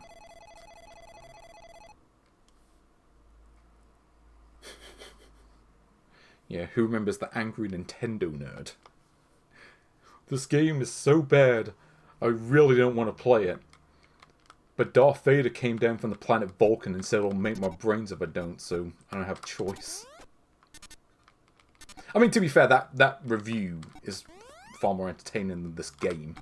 Though, again, Back to the Future Part 2 and 3, that game's actually significantly worse. Like, that is perhaps a strong contender for, like, the worst game on the entire console. Like, in fact, I think the Retro Pals, like, they got their mascot, like, platformer list. And I think, like, for the 2D list, that is literally the worst ranked game on the entire list. And there's something like 800 games on the list, so that should tell you something. You know, I really don't know. I mean, here's the thing. Even if I ignore the presence of the Back to the Future license on this and just judge it as a game in its own right, I don't think this section where you're, like, going around throwing bowling balls, I don't think this section is that bad. It's a little bit dull. You know, it's kind of like Paperboy at home, almost. And I love Paperboy on the NES, and this ain't no Paperboy. Really, it's kind of the quote-unquote bonus levels where they, like, attempt to tie it in with a film. I think those are actually worse. The only good thing about those is that you only get, like, one of each, so it's not as bad. At least you're not having to do it over and over again. Yeah, this game is certainly better when you can turn the music off and just turn on the actual Back to the Future soundtrack. Also, I love the photo at the bottom. It just looks like Marty McFly, a hillbilly, and Doc Brown. That's what it looks like to me. I know it's meant to be him and his siblings, but it don't look like that. Also, yeah, good luck doing this bit. Like, there's no way to tell if you're lined up with the bullies or not. Like, this level, I really feel, is where this game falls apart. Like, this section just sucks arse. And it's like a little bit of better graphical design would have helped a lot. Like, I've literally played nice code games where it was easier to tell where you were supposed to position yourself. Like, honestly, I think that level is where this game, like, where this game wrecks for good and just never recovers. Like, it was already kind of bordering on mediocre. Then you get to that level and you're like, wow, this is terrible. Like, the only way to do that level is to, like, spam the start button. Like, spam pause. And, like, pray that you, like all of your shots line up. Also, yeah, great item placement there, too. I don't know if the items are placed randomly. I'm willing to believe they are, because I don't pay enough attention to this game, because really, who cares? It's the shitty Back to the Future game on the NES. I think Jeff Gerstmann, like, ranked this game near the bottom on the list. Somehow he put the Back to the Future Part 2 and 3 game above this, which, as bad as this game is, I disagree with that. I think that game is actually a lot worse. But, yeah. Okay, if I lose on this minigame, I'll show you the Mr. T thing. But yeah, as I say, this level is where the game really just falls apart. This is where he's like, wow, this is like Tapper if Nice Code made it. That's pretty much what this minigame is. And I love Tapper. But this is the worst Tapper I ever played in my life. Because again, like, there's so many rows, and they're so close together, and there's nothing that really helps you tell. It's not like different bullies on different rows have different colours or anything like that, which would have helped, potentially. It's like playing pop and music, where all the different lines have different colours assigned to them, so you can tell the difference easier. Also, they start throwing stuff at you, too. In a bit.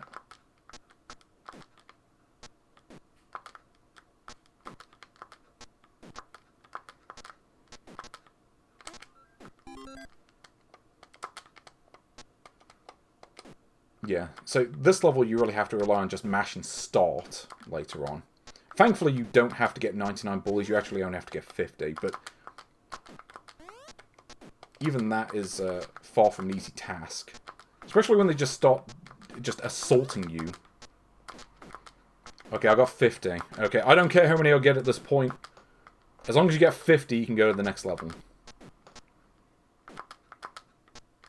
I mean, I've beaten, what, 60-something games at this point? Oh, also, enemies will just randomly appear as well. It's a good look with that. Yeah, there we go. 66. Okay, I did it. Well, I beat this level at least. I'm pretty sure I'm not beating this game, but... Quit your jibber jabber! You ain't hurt! You pathetic! Ah! Yeah, had to get that in. Oh yes. Yeah, I've actually tried beating this game in the past, and that last level is bull. It is bull. And the person who designed it, I do not like that person. I'll tell you that much. Oh, by the way, also I lost all my power-ups. Which is great. Also, the colour palette here is really not helping at all. I mean, part of that is just down to the colour palettes in this game being pretty bad anyway. And this console's colour palette, it really doesn't do well with dark colours for some reason. Like, particularly dark greys, they just look black. So, yeah, I think that may just be an issue with the console. Because I know when I played this before on my own time, it certainly didn't look this bad. It does look worse on the... Like, what am I supposed to do there? Like, what idiot placed the objects in this game? It's like, yeah, we'll just place it, like, inside an object so that you immediately crash. Because fuck you for playing this game. I don't know. Like, do you think that Beam Software just hated the film Back to the Future and wanted the fans to suffer? Because I have to imagine that's the reason why this game turned out the way it did. Like, there's no way that, like, anyone who worked on this had actually seen the film. Despite the fact that the film had already been out for, like, 4 years by the time this game was out. And... you know, like they were bringing out Part 2 around this time, which I think is the reason they released the game.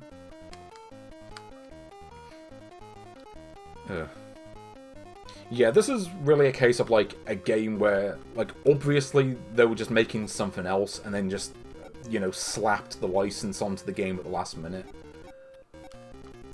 Because, I mean, I make fun of the developers, but really... let's be honest, a lot of the blame really does come down to just LGN just being the worst. Because, most of their games really were not good. I mean, Gotcha the Sport is fine. But yeah, when it came to, like, movie licenses, they usually just struck out. But then again, there really aren't many good movie licensed games on the system. Like, there's Batman. Like, that one's pretty good. Batman Returns, I know, is meant to be pretty good too. I never really played that one much. And I'm, like, trying to think of other ones. Like, Die Hard is pretty good. But, of course, that game... I mean, Beam Software, they were talented. They were just stuck with shitbag publishers who had no regard for quality. I mean, when you're stuck making games for LGN and Acclaim, there's only so good you can do, really. Like, I imagine that the conditions making this game were not good. So, again, I'm putting most of the blame on this on LGN, really. Because, again, their track record certainly does not want me to give them the benefit of the doubt. I mean, they also put out the X-Men game around the same time, and that game is horrible. Although, to tell you the truth, I probably would play that game over this. Because that game at least has a sense of mystery to it. There's something. This game is just kind of... It's bad in a more sort of generic way. I don't know what to tell you. But, like, Back to the Future really was cursed when it came to licensed games. I don't know what it is, but, like, Back to the Future games were always terrible. Like, the Master System games were actually worse, if you can believe that. And then there was the Mega Drive game, based on Part 3, which is, like, near impossible. Like, the first level is just like, yeah, we just decided to make the first level just, like, a gauntlet. And, like, you get hit 3 times and you're dead. And it's just, ugh, no. It's like, why are the hula hoop girls attacking me? It doesn't even make sense. It's like, yes, the hula hoop girls, famed enemies of Marty McFly. Hello? Hello? Anybody home? Think, Beam Software, think! Yeah, you know, I think this game should make, like, a tree and get out of here.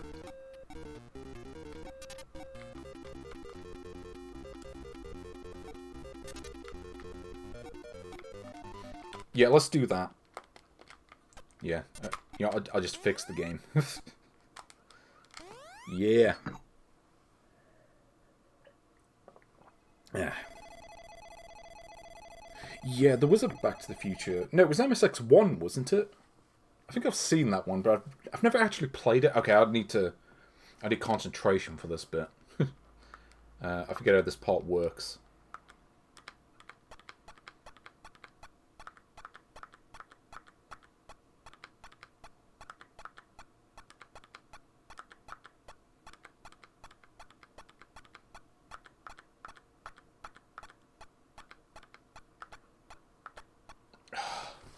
Yeah, basically you have to get 50, otherwise the game tells you to fuck off and redo the... Like, no, it's not just enough that it forces you to do that again, but it forces you to do the previous level because the person who designed it was a git and wanted the players to suffer. It's like, how do we make the game longer? Just make it so that they replay the same levels over and over again. Because we couldn't make a longer game, which actually is a good thing. I mean, if you've played Back to the Future Part 2 and 3, the biggest problem with that game is that it's way too long. You have to find, like, literally 30 items and take them to, like, different time periods. And, like, if you get an item wrong, then you just, like, instantly lose. Oh, no, you don't instantly lose, but you have to get the item again, and it's just... Like, that game was made to torture people. Like, there is no way that they tested that game out properly while they were making it.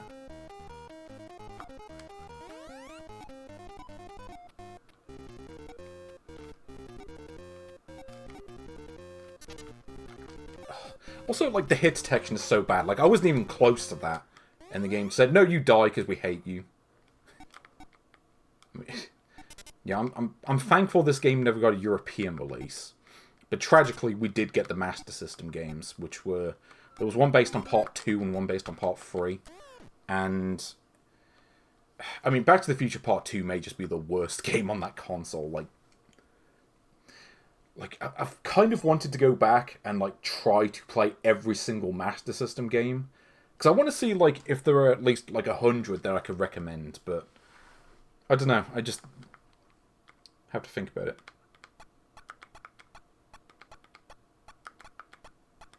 It just mirrors this faster this time.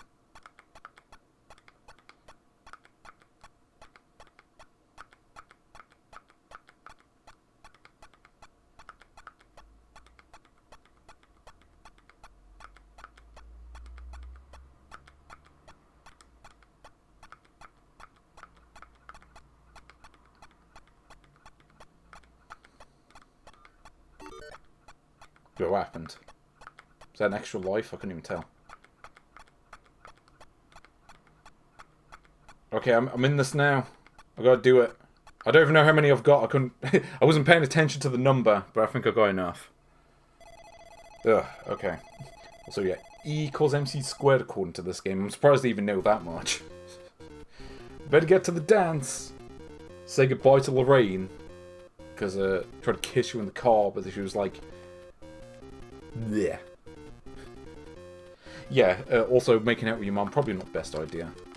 Let's be honest. Just in general. Just for life. But, okay. Well, at least this colour scheme is a little bit easier to see what's going on. This is a bit of colour to this one. Like, how am I supposed to get the bowling ball without crashing? Like, who designed this? Actually, that's a stupid question. No one designed this. Like, there's no way that anyone designed the object to be there. It's like in Action 52, everything just spawns in random places. This may as well be Action 52. It's less glitchy, but certainly not much better.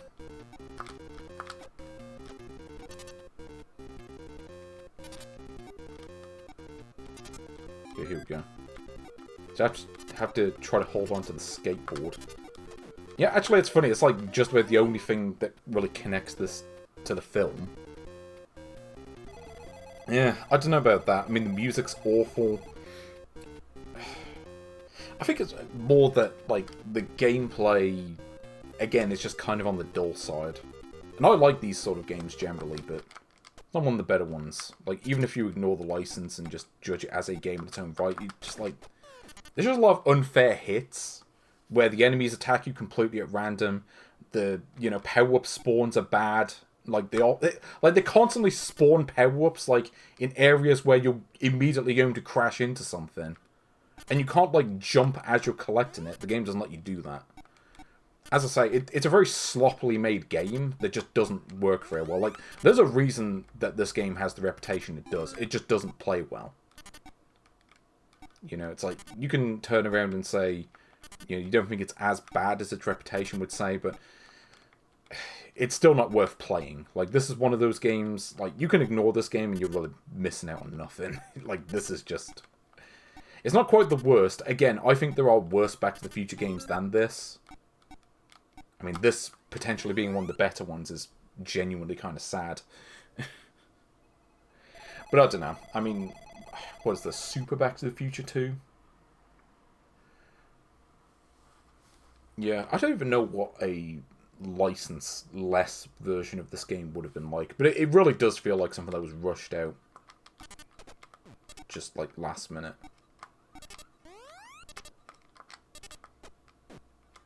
Here we go. You just have to... Like, I swear, these later levels, you kind of just have to know where the enemies are. Or just hope for the best. They just pray they don't shoot at you as you're passing them. Like, what even happened there? I obviously hit the enemy and, like, the bullet went past them. Like the bullet... the bowling ball passed through the hula hoop girl.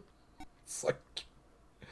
It's like, yep, this is a Beam Software game, alright. There's certainly no arguing that. Ugh. Yeah, I think it's saying something that I think that, like, Dash Galaxy is actually a lot better than this. Because at least Dash Galaxy is not this. Yeah, this is definitely a, like, wasted rental game. And, you know, the sad part is, too, like, in America, a lot of people played this game back in the day because of the license. And I distinctly remember reading, I can't remember where, but basically that Bob Gale, who was like the executive producer of the film, literally tried to get this game like pulled from shelves because like he hadn't like authorized the production of it. Like it was just some like Universal doing it behind his back. And then he tried to get the game cancelled and he couldn't. And, you know, as much as I'm all for like game preservation, I feel like if this game had been cancelled, that actually would have been a good thing, because fuck this game. It's like Back to the Future fans did not deserve this game. Back to the Future, the film, does not deserve any association with anything that's happening on screen right now. Not only does this have almost nothing to do with the film, but the game also just kind of sucks on top of that. Like, again, this is clearly a game they just rushed out in like a minute. Like, yep, you certainly made a game. Also, like, what even happened there? Like, did I crash into the fence? Because I don't think that's how perspective works, Beam. Like, I'm pretty sure I was, like, behind the fence. Yeah, we need to go back to 1989 and get this game just cancelled, like, before it gets released. You know, save the kids of 1989 from this dreck. Instead, get them to buy... What was coming out in 89? I'm trying to think. You know, I genuinely can't think of any games that came out that year. Like, Gyrus, I think, was out that year. And that game's at least 1,000 times better than this.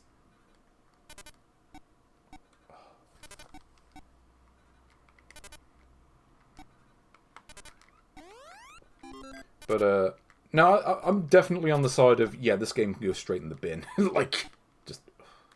Yeah, where is Irate Gamer to save us when we need him? Like, what am I supposed to do there? You can barely make out the projectiles from the background. Yeah, like... It's been a while since I've played this, and... Yeah, playing this again reminds me exactly why it's been so long since I've played it. It's because, yeah, this game is proper shit. Like, this is truly... It's not quite Chack'n Pop bad, but it's pretty close. Oh, here we go. Okay, this is the best part of the game, incidentally. So I've got to concentrate on this. I remember this. Oh god, and I can't... Okay, I can't make out the notes in the background. Or the high notes, anyway. Okay. So this is like Guitar Hero before that existed, really. You just gotta hit the notes. Actually, this is the best part of the game. It's the part that makes the most sense and in relation to the film. It's like, okay, you gotta play guitar decently so you can get your parents to kiss.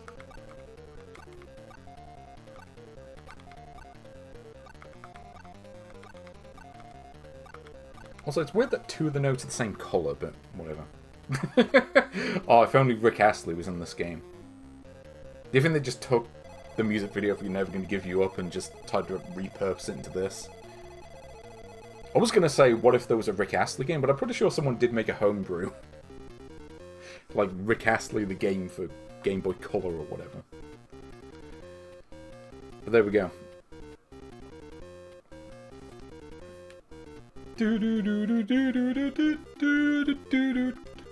Wait, Rick Astley is in Simon the Sorcerer? Like, okay, I need more detail on this, because I know nothing about that. Like, no one's ever mentioned this to me. Like, does he do voice acting? Or do they just, like, digitize a photo of him? Or, like, what's going on there? Okay, from what I remember here, you basically have to just camp at the bottom of the screens. Because here, at this point, they just go hellbent and just spawn, like, 15 million, like, bees every level.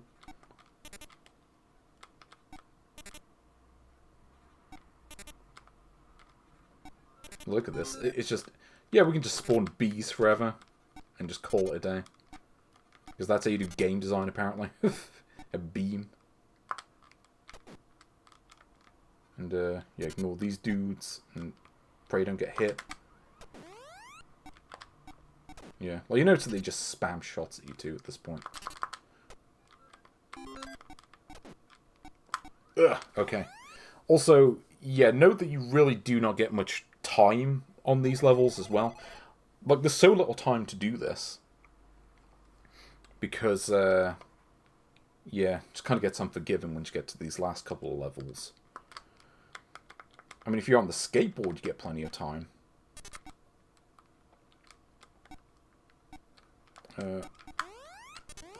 Okay, I don't know how I avoided that, but I'll take it.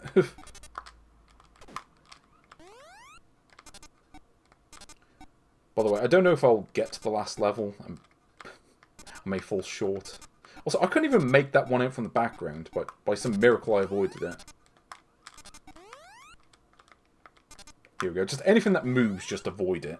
That's the secret to this game. Oh, you know, they may as well have just made this a Wicker Man game. Just Nick Cage on a skateboard, dressed as a bear. Yeah, at least I'll be done with this game soon, win or lose. So how do I have 4 lives? Would I have a lot less than that? I thought I was on my last life, but I guess not. Like, how are you meant to even avoid half this stuff? It's like the enemies are way too fast and just spam shots by this stage in the game. Like, I didn't even touch anything. Like, yeah, it doesn't know the hit detection is just bollocks on top of that.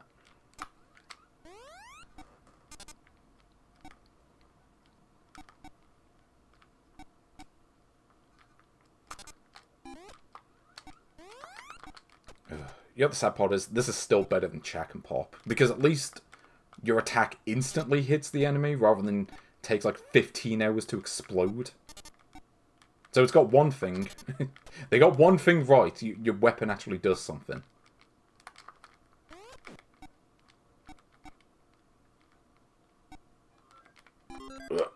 Okay, I did it. 10 seconds left. And that's like 10 game seconds, which is probably something like 6 real seconds, because, yeah, it's just like that. Well, it's going to hell. Can you at least take Wicker Man, but star Nicolas Cage along with him? The movie was the biggest piece of shit I ever saw. God, what is Irate Gamer up to? Okay, I jumped over that. Bollocks. Bull fucking shit did I get hit by that. Okay, have you ever heard of Perspective, you fucking idiot programmer, whoever worked on this? I mean, granted, I'm one to talk. I can't program for shit, but you know, there's a reason why I don't program games for a living. It's because they probably turn out like this. It's like, ugh. It's like, you want to talk just, like, the absolute... Again, like, there's a reason people hate on this game. It's because, like, this really fails as a Back to the Future adaptation, but it also just fails at being a game on top of that. I mean, the best thing I can say is that, you know, on a console that's, like, chock full of, like, really shitty nice code games, it's not quite one of the worst. But that's only because the competition for, like, being the worst on this console is so fierce. You know, like, I mean, when you have Fruit Gift on the same console, you're not being worse than that. Like, you cannot do worse than Fruit Gift. Maybe.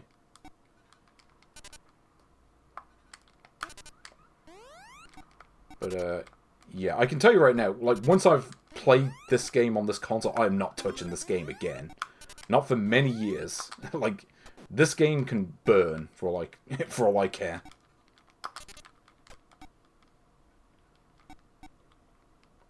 Oh, see, Love Fist burn. Love Fist ruined my life. Who remembers that?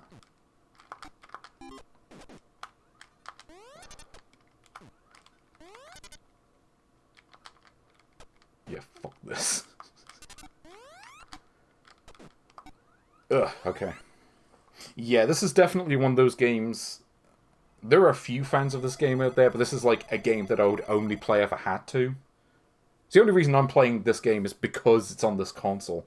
Now, the thing about this level, when they say this is your only chance to get Back to the Future, they are not kidding. You literally have one life to do this entire level.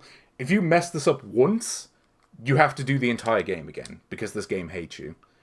So, the only reliable way to beat this level, or the only way to have a decent chance at it, is that you have to... You basically have to mash the start button, or you have to use the start button a lot, because there's no... Okay, I'm pressing the... Oh, that's right, you have to hold up. Why? I thought you had to press A, like in, you know, most games. But yeah, like, sometimes, like, these landing spots where you really cannot avoid them.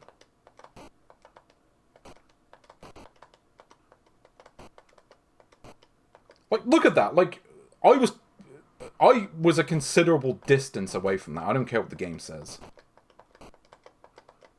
Also, like, why do these spots cause my car to slow down anyway? Like, you want to talk about, like, one of the worst games on the NES. Like, you want to talk about, like, a game that was designed by arseholes. You're looking at it. Never again. Like... If someone tells me to play that game again, I'm going to tell them to fuck off into the stratosphere. In fact, I'm going to deliberately play a better game next. God. You know, if I meet the person who made that Back to the Future game, I'm just going to tell them, fuck you for making that game, but also thank you for agreeing to meet up with me so I can tell you to fuck off for making that game. But yeah, Qbert. Here's a game that I was always terrible at. But, I'll give this one a go anyway. Yeah, I'm going to tell you right now, there is no chance in hell I'm playing that Back to the Future game again. That game can die in a fire. Like, if you ask me to play that game, I'm banning you from the stream. I'm just like... Yeah, I don't think I want to be friends with this person. This person is not trustworthy. Now, I'm going to say for the record... Yeah, as you can see, I am terrible at Qbert. I can never really get anywhere in it. It's one of those games that's like, it's an arcade classic, but I don't know what to tell you. Like, in this, like, I would do well just to get level 2. And I never quite figured out the parameters. Like, sometimes the enemies despawn when you do that. Yes, back to the Fuhrer. Where have I heard that from? There was like some 12-year-old kid who, you know, played... Okay, I'm pretty sure you could step on that and not get killed, unless that's a different enemy that looks similar, I don't know. But yeah, it's like a 12-year-old kid who played Back to the Fuhrer. Yeah, that classic. Also, why do the enemies sometimes despawn and sometimes don't? Like, this game never really made sense to me. I don't know. Like, it's one of those games I play for like 5 minutes and I'm done. But, yeah. Granted, I'd play this a million times over before going back to that piece of shit Back to the Future game. Like, I'm not ranking these games, but if I was, that game would be like... If we're not counting nice code games, that would be in the bottom 10, easily. Like, that game can just go in the bin. In fact, I probably would play Chack'n Pop over that now that I think about it. I'm like, you know what, Chack'n Pop is a piece of shit, but at least you're done with it sooner.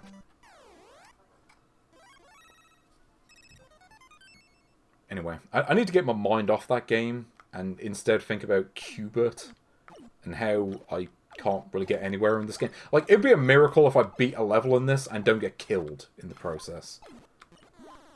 Yeah, it's like the enemies just change directions randomly and I never made sense of it. Yeah. So, yeah, that's my, level of skill at Q*bert.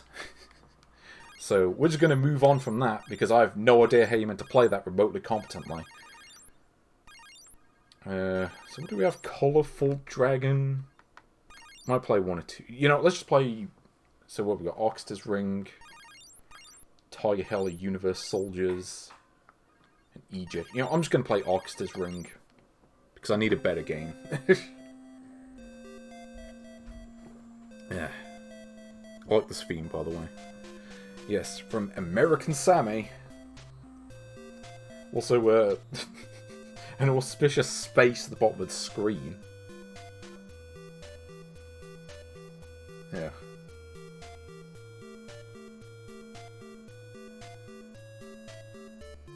Also, yeah, I think this is the last game I'm going to play today. Because... Yeah, that last game... Not the last game, the one before got me a bit riled up. But I must play more. And I'm going to play a game that doesn't suck to end the stream. So yeah, Arkista's Ring... It's a really weird one, because it looks like an action RPG, but it's not. Like, this is really... I don't know, it's kind of like an overhead running gun game, sort of. It's the best description I can think of. And yeah, so you just go around with a bow and arrow. I mean, yeah, it's less like an action RPG and more like... I don't know. Gauntlet, maybe? But with like these really like small levels. If you've ever played a game called Roland's Quest on Game Boy, this is a bit like... It almost feels like a rough draft for that. Yes, they published Silkworm. Also, if you press select between weapons, you get this. Which leads me to think that maybe they plan to do more with this game than what you actually do. Because you can't actually do anything on that screen. It's just, hey, you get this cool picture of the character you're playing as, but that's about it. But yeah, anyone played this game? Because I've played this one before. And, tell this dog to fuck off. I'm not a dog person to begin with, so... Yeah.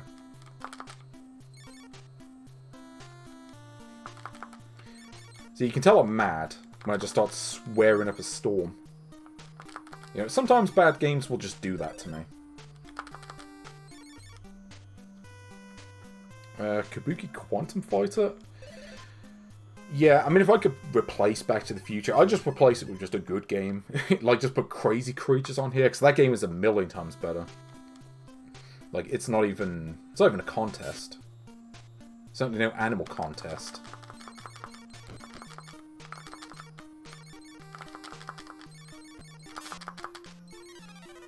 Also, yeah, I don't know how you avoid the enemies and not just get killed over and over.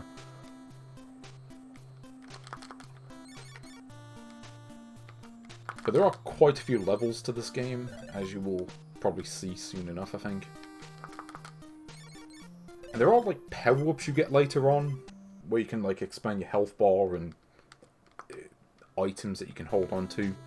Also, this is really funny, because this just looks like a village in, like, an RPG game, but you can't actually interact with the buildings. Oh, sorry, if you press B, you can select items on the menu. I forgot that was a thing you can do. In fact, how do you do this? Oh yeah, because it does that. Unfortunately, it spawned the item in a building, so I can't actually collect it.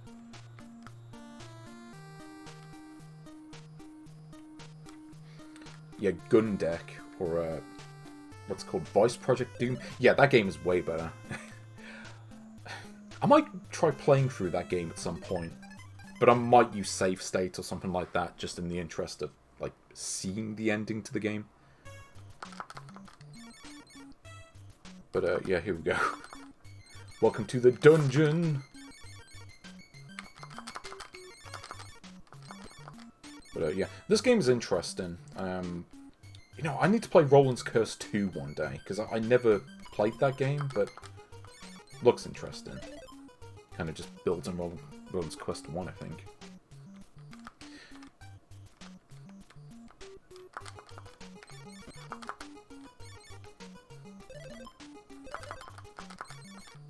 But yeah, you go here too, where you've got these like, fake exits, and then you go find the real one. Yeah, that's an interesting one, actually. I like Gun Deck. It's got style. Roland in the house. Well, no, well, this isn't Roland at all. This is Christine the Elf. Actually, why is the game called Arkista's Ring? Because you're not playing as Arkista, is it? Is it the location that you're in? Dunno. Also, that's a door, apparently. I couldn't actually tell. Yeah, it's another one of those games that kind of just exists in obscurity. Like, people don't really talk about Arkista's Ring. Sequel to this game would have been interesting, but I don't think this ever got one.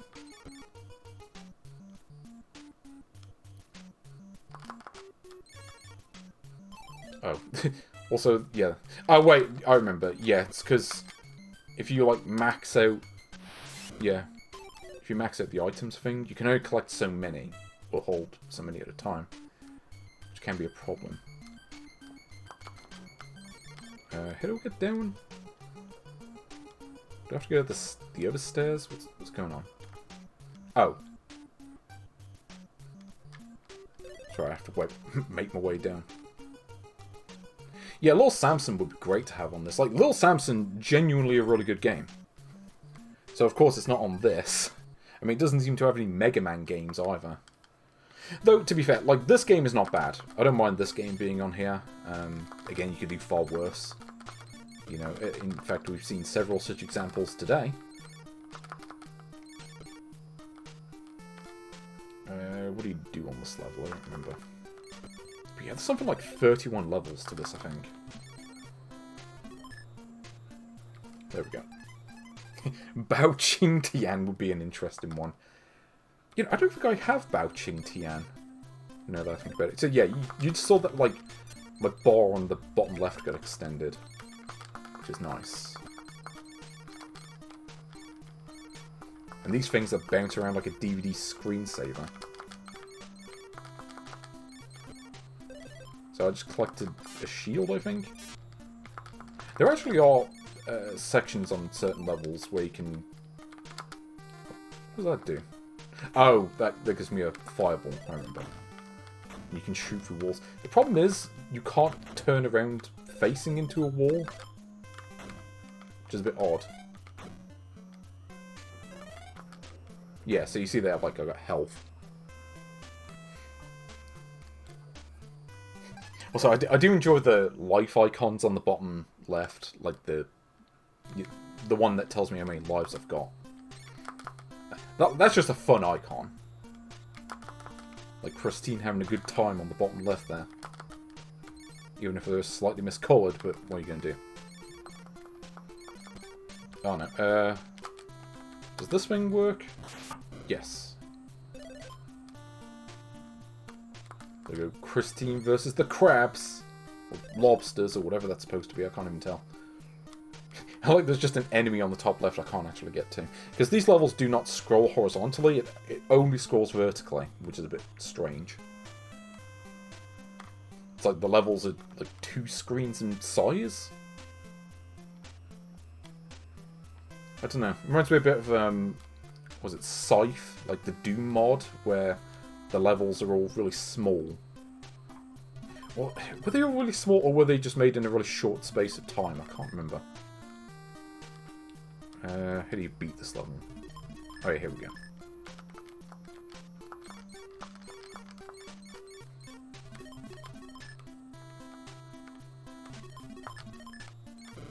There we go. Stage 10. Oh, maybe I will do that. I might do some sort of recap once I'm done with all these games, but I mean, we still have something like 8.5 pages to go. And I get the feeling that the last amount of games, for the most part, are probably going to take longer to cover than all the others. Because I've made kind of a mental note of what's left on this compilation, and there really aren't many nice code games left. Like, there's a few, but I'd say maybe a couple pages. There's a page right near the end of the list that has, well, potentially games that could take a while to do, but I can't remember for sure. But yeah, there's a fair few games left. But yeah, I don't know how many parts there'll be, but if I had to guess, I'd probably say at least 20. I mean, as I say, there's no way I'm finishing this page today. Let me try this out. Nope, that didn't work. Nope, that does not work on this thing. I just have to take the hit and move on. But yeah, I probably will do some sort of recap at the end, because it'd be interesting to see what's good, what's missing that should have been on here. Like, things like Legend of Zelda and Mega Man certainly should be on here, and they're not, which upsets me. Certainly the games were picked not for quality, but probably more just so they could just fit more games on. It's like, well, we could have put Zelda on, but, you know, Back to the Future, the ROM size isn't as big, so we'll just put that game on here instead. Just get the health back just because I can. Ooh. Yeah, I don't think any of the games on this actually have, save support. Okay, I probably should have been able to tell that tree apart from the rest, because they look a little bit different. Okay, here we go. So now we go inside the castle, which I think is a boss level. Or, no, maybe it's the level after this. There are bosses in this game, I do remember that. What does this thing do? It doesn't work on these things! Okay, I need to remember that. Yeah, so you notice that they have enemies that are essentially reskins of other enemies, where they have the same movement patterns, but they, yeah, just look a little bit different.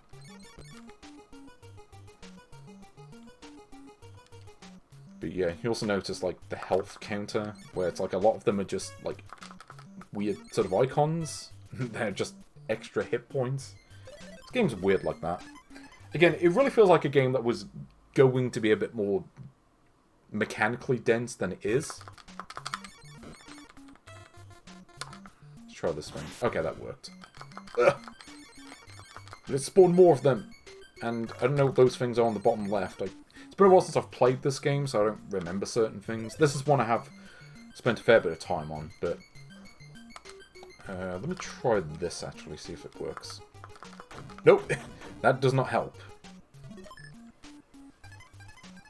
The weirdest thing in the games... Wait, which game? This game?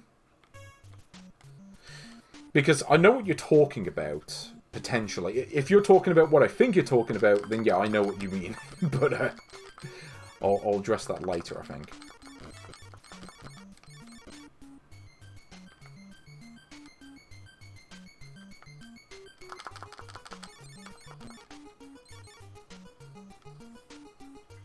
Okay, so go open key, get my health back, because that's what the cross does. The power of the cross will save me in multiple of these games today. Level 15, let's do it. Stage 15, whatever. Now we've got the, what I would say is the boss theme. Because as I say, this game does have boss fights in it, so yeah, there's a couple of interesting ones. Oh, okay, that didn't work. Actually, I don't think this really is a boss, is it? It's just a bunch of enemies, but they use the boss song for some reason.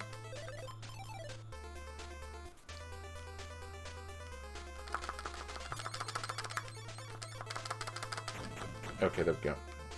I think you're supposed to use that power up on it. Certainly worked. Wait, you can play Arkista and other games.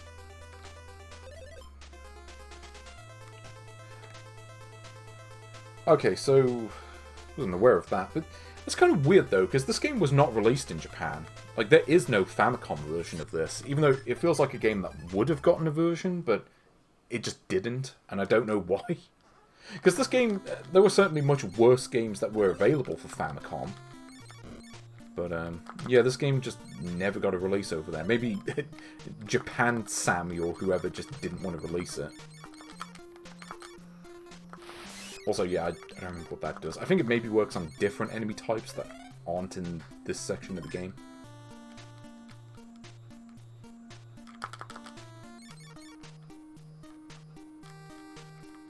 So you do have to kill a certain quota of enemies to be able to beat the level. And yeah, that star thing, I don't remember what that does. Like, there's a bunch of different power-ups, and it's not entirely clear on what a lot of them actually do. So one of these trees opens, I remember that. Just can't remember which. Oh, wait, I think it's this one.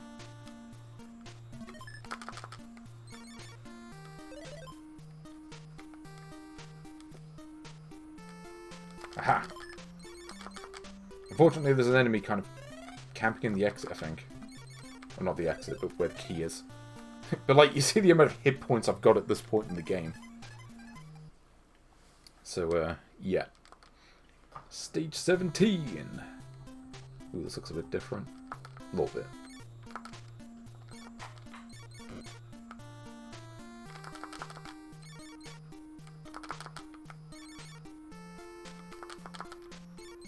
But, yeah. To be fair, I don't mind this game. Oh, hold on. Let me try this on the blob things. Aha! It works. No! Got the health in case I need it. Also, you got these holes. And, like, sometimes they hurt you, and sometimes they just seem to be there in the background. I don't entirely get that. Also, my drink's running low, but as I say, this is the last game I'm going to do anyway, so I don't think it really matters that much. Just finish up the drink, and then, yeah. Stage 18.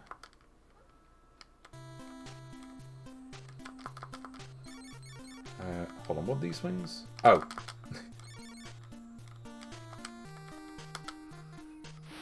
Well, I can just do that.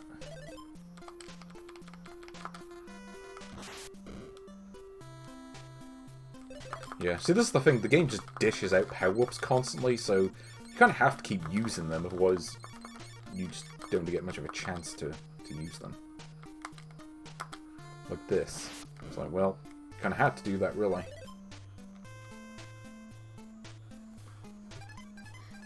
Yeah, I didn't need to take a break today. I'm on some sort of form, and though that depends on what that form actually is. Okay, this doesn't seem to do anything. It doesn't give me my health back, so I think it's just there to get in the way.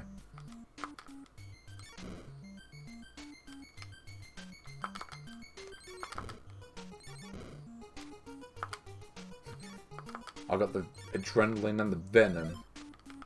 I got the venom to make this work. I'm not going to burst out into that stupid Eminem song where he just keeps shouting the word venom over and over. If anyone remembers that. Does anyone remember that song?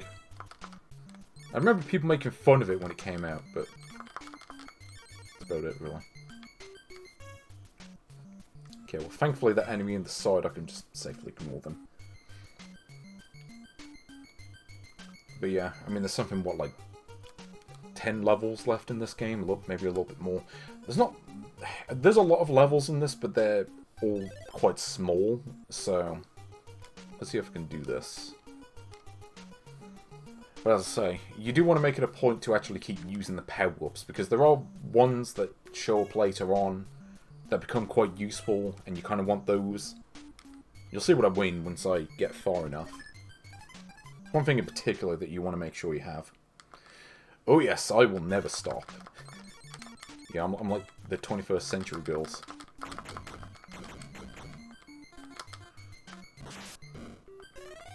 And yeah, Does that one just do nothing? That gave me something. Something out of nothing. As those jobbing actors on EastEnders would say in that one song they did. The thing that only I would know or care about, because that's just the kind of person I am. Actually, I don't even care about it, I just know it. Okay, here we go. So, let me just finish this level. See if I can expand my thing even more on the bottom. Because I kind of need that. There's one particular level near the end where I kind of need all the power-ups.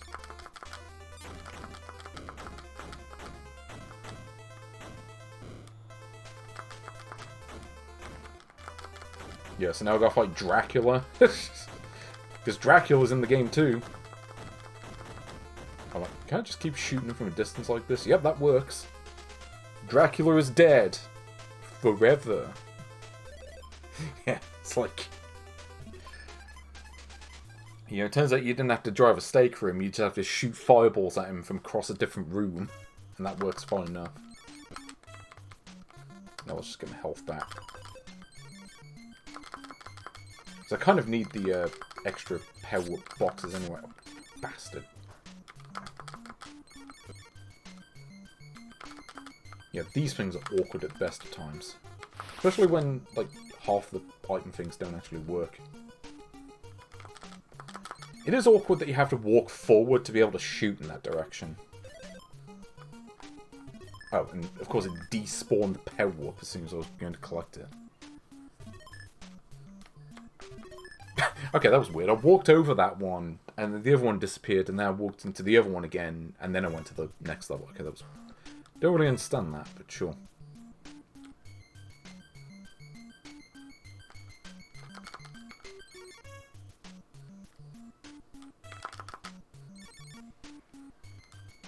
And, yeah, you can see we got something out of this, just making the levels more maze-like later on. Ooh, forget. Now I'm a bit sloppy. And the game has stopped spawning power-ups, which may be an issue later. The game's decided I've gotten enough power-ups, and... Ooh, here we go. Get the key. Get the key! Get the key! But there's no hoverboard in this. Yeah, this game is fine. Again, I've certainly played far worse games today. Like, this game is alright. There is one issue with it that I will address once it becomes relevant, let's say. Ooh, extra life, cool. Might need that. See how that goes. I think there are limited continues in this as well. Ugh.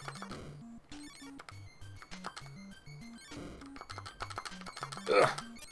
Yeah, see the whole, like, you have to face towards the enemy to hit them is kind of awkward. Yeah, I kind of had to do that. Yeah, see, this is where the enemies become kind of tricky to deal with, because at this point in the game you start coming across, like, ninjas. And, yeah, the ninjas are not easy, let's say. Okay, and that didn't seem to do anything. And you also notice all these exits where most of them are just fake.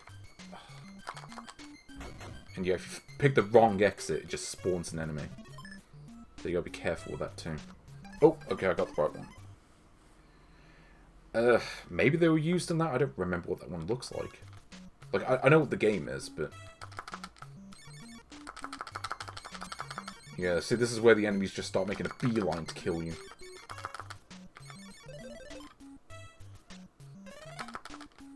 But yeah, now that little card thing that I just collected next to the health, item, that is actually a power-up that you have to use on the ninjas.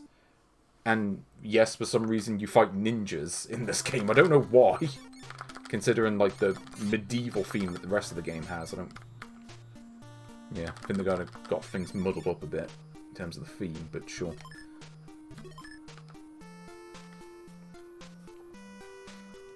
Yeah, here's where becomes a bit more maze-like, and you just have to figure out where to go. And, yeah, I'm actually just going to hold on to the power-ups at this point, just in case.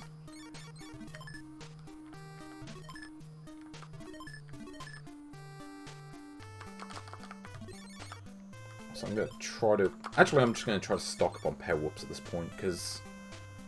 From what I remember, this is a game... Like, the difficulty kind of ramps up a bit at the end. That's kind of the main thing I remember about this game. Like, most of the game isn't really that hard. Also, apparently the enemy takes a ton of hits.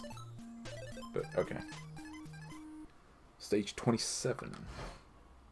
What is this level? Oh. Okay, it's just this one. Here's these things. Also, yeah, good luck with the ninjas, by the way.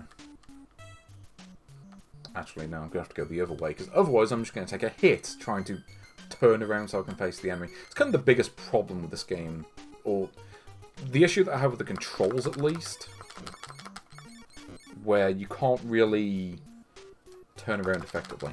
But yeah, the ninjas can just jump over walls, and that actually makes them kind of a pain to deal with, because, yeah, they can just do that, and they also do a ton of damage, so good luck. As I say, that's where the game gets hard. Now, there's a reason why I'm not using the ninja card things yet, because you really need them for, like, the end of the game.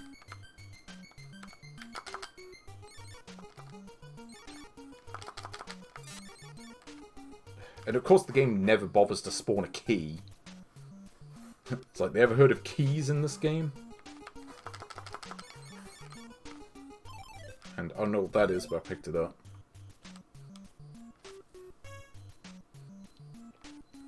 Yeah, I've got enough extra lives. I think I'm better off just, like, taking a death.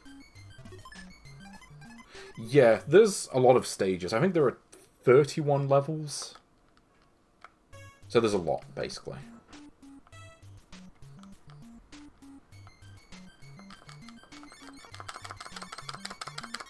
But yeah, like, you see how they just kind of, like, spam shots at you until you die. Thankfully, Thankfully, the enemies do at least stay dead, like the ones you killed. So it's not as bad as it could be.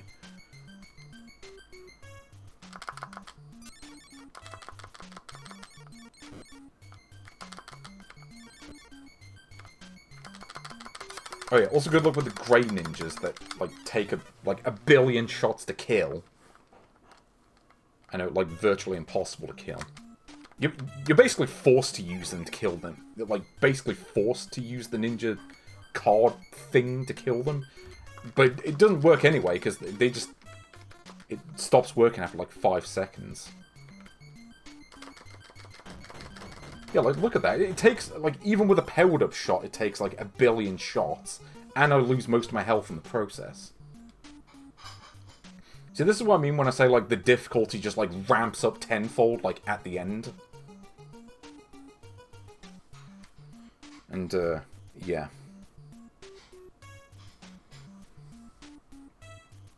And also, yeah, you know, the enemies, like, they really do go out of their way to be as obnoxious as possible with where they stand.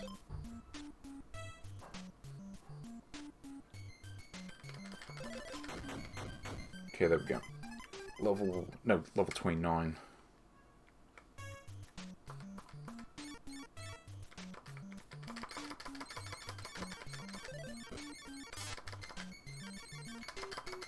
Yeah, you kind of just have to just spam lives at this point to get anywhere. Like, I'm sure there's, like, a secret to beating the ninjas, but if there is, I don't know what it is.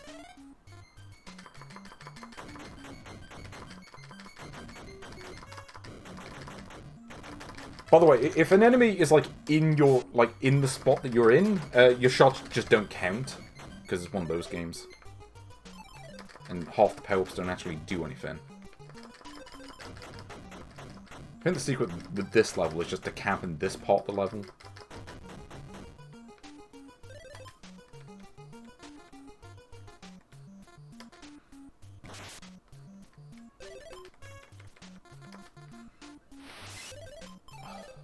Yeah, that's not really going to help.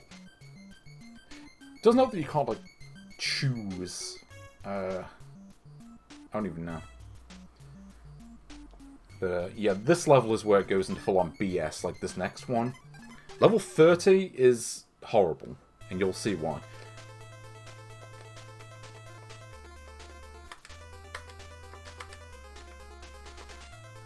Yeah, this is the only way to do this, is to just do this. And even then, they take like a ton of shots to kill. Like, look at this.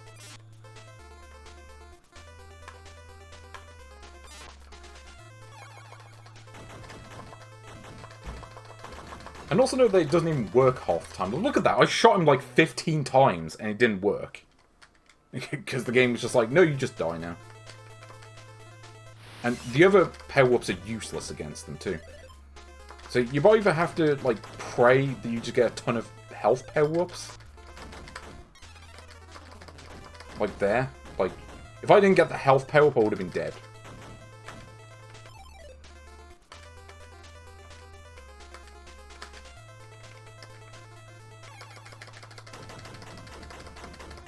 And I think it's random which of these power-ups actually works as the exit too. But yeah, these yellow ninjas take like a billion shots to kill for no reason. So good luck with that. Basically, if it spawns a yellow ninja, you're in trouble, no matter what. And you have to pray that attacking the yellow ninja causes them to spawn one of those ninja card things. Because if you don't get that, you're done.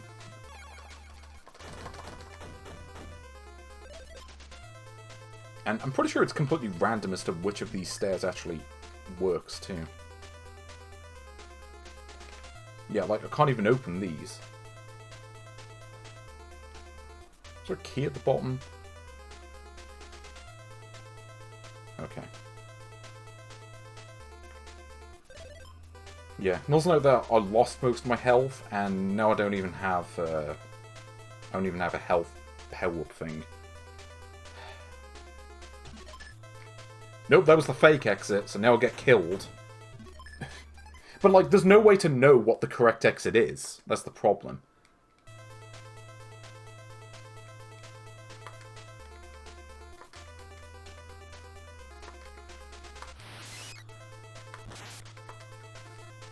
Nope, that thing just doesn't work on this boss at all. So basically, if you get here without the power-ups, you're done. And you have 10 continues to beat it. But, I think we'll leave that. You want to talk impossible? Yeah. Basically, you have to pray that the game gives you the power-ups you need to beat the game. If not, you're just done. You pretty much have to spam continues to get anywhere. But, yeah, I think that'll do for today. A more intense stream than usual. Hopefully the rest of these games won't be so intense. That's what I'll say to that. Because I'd like some more chill games next time, please. Games like Colourful Dragon. So what do we have? Colourful Dragon. We have Tiger Heli. We have The Universe Sold. And we have Egypt. So, yeah, look forward to those next time. And probably some other games too. But until then, I will see you later, people. So take care, and good night.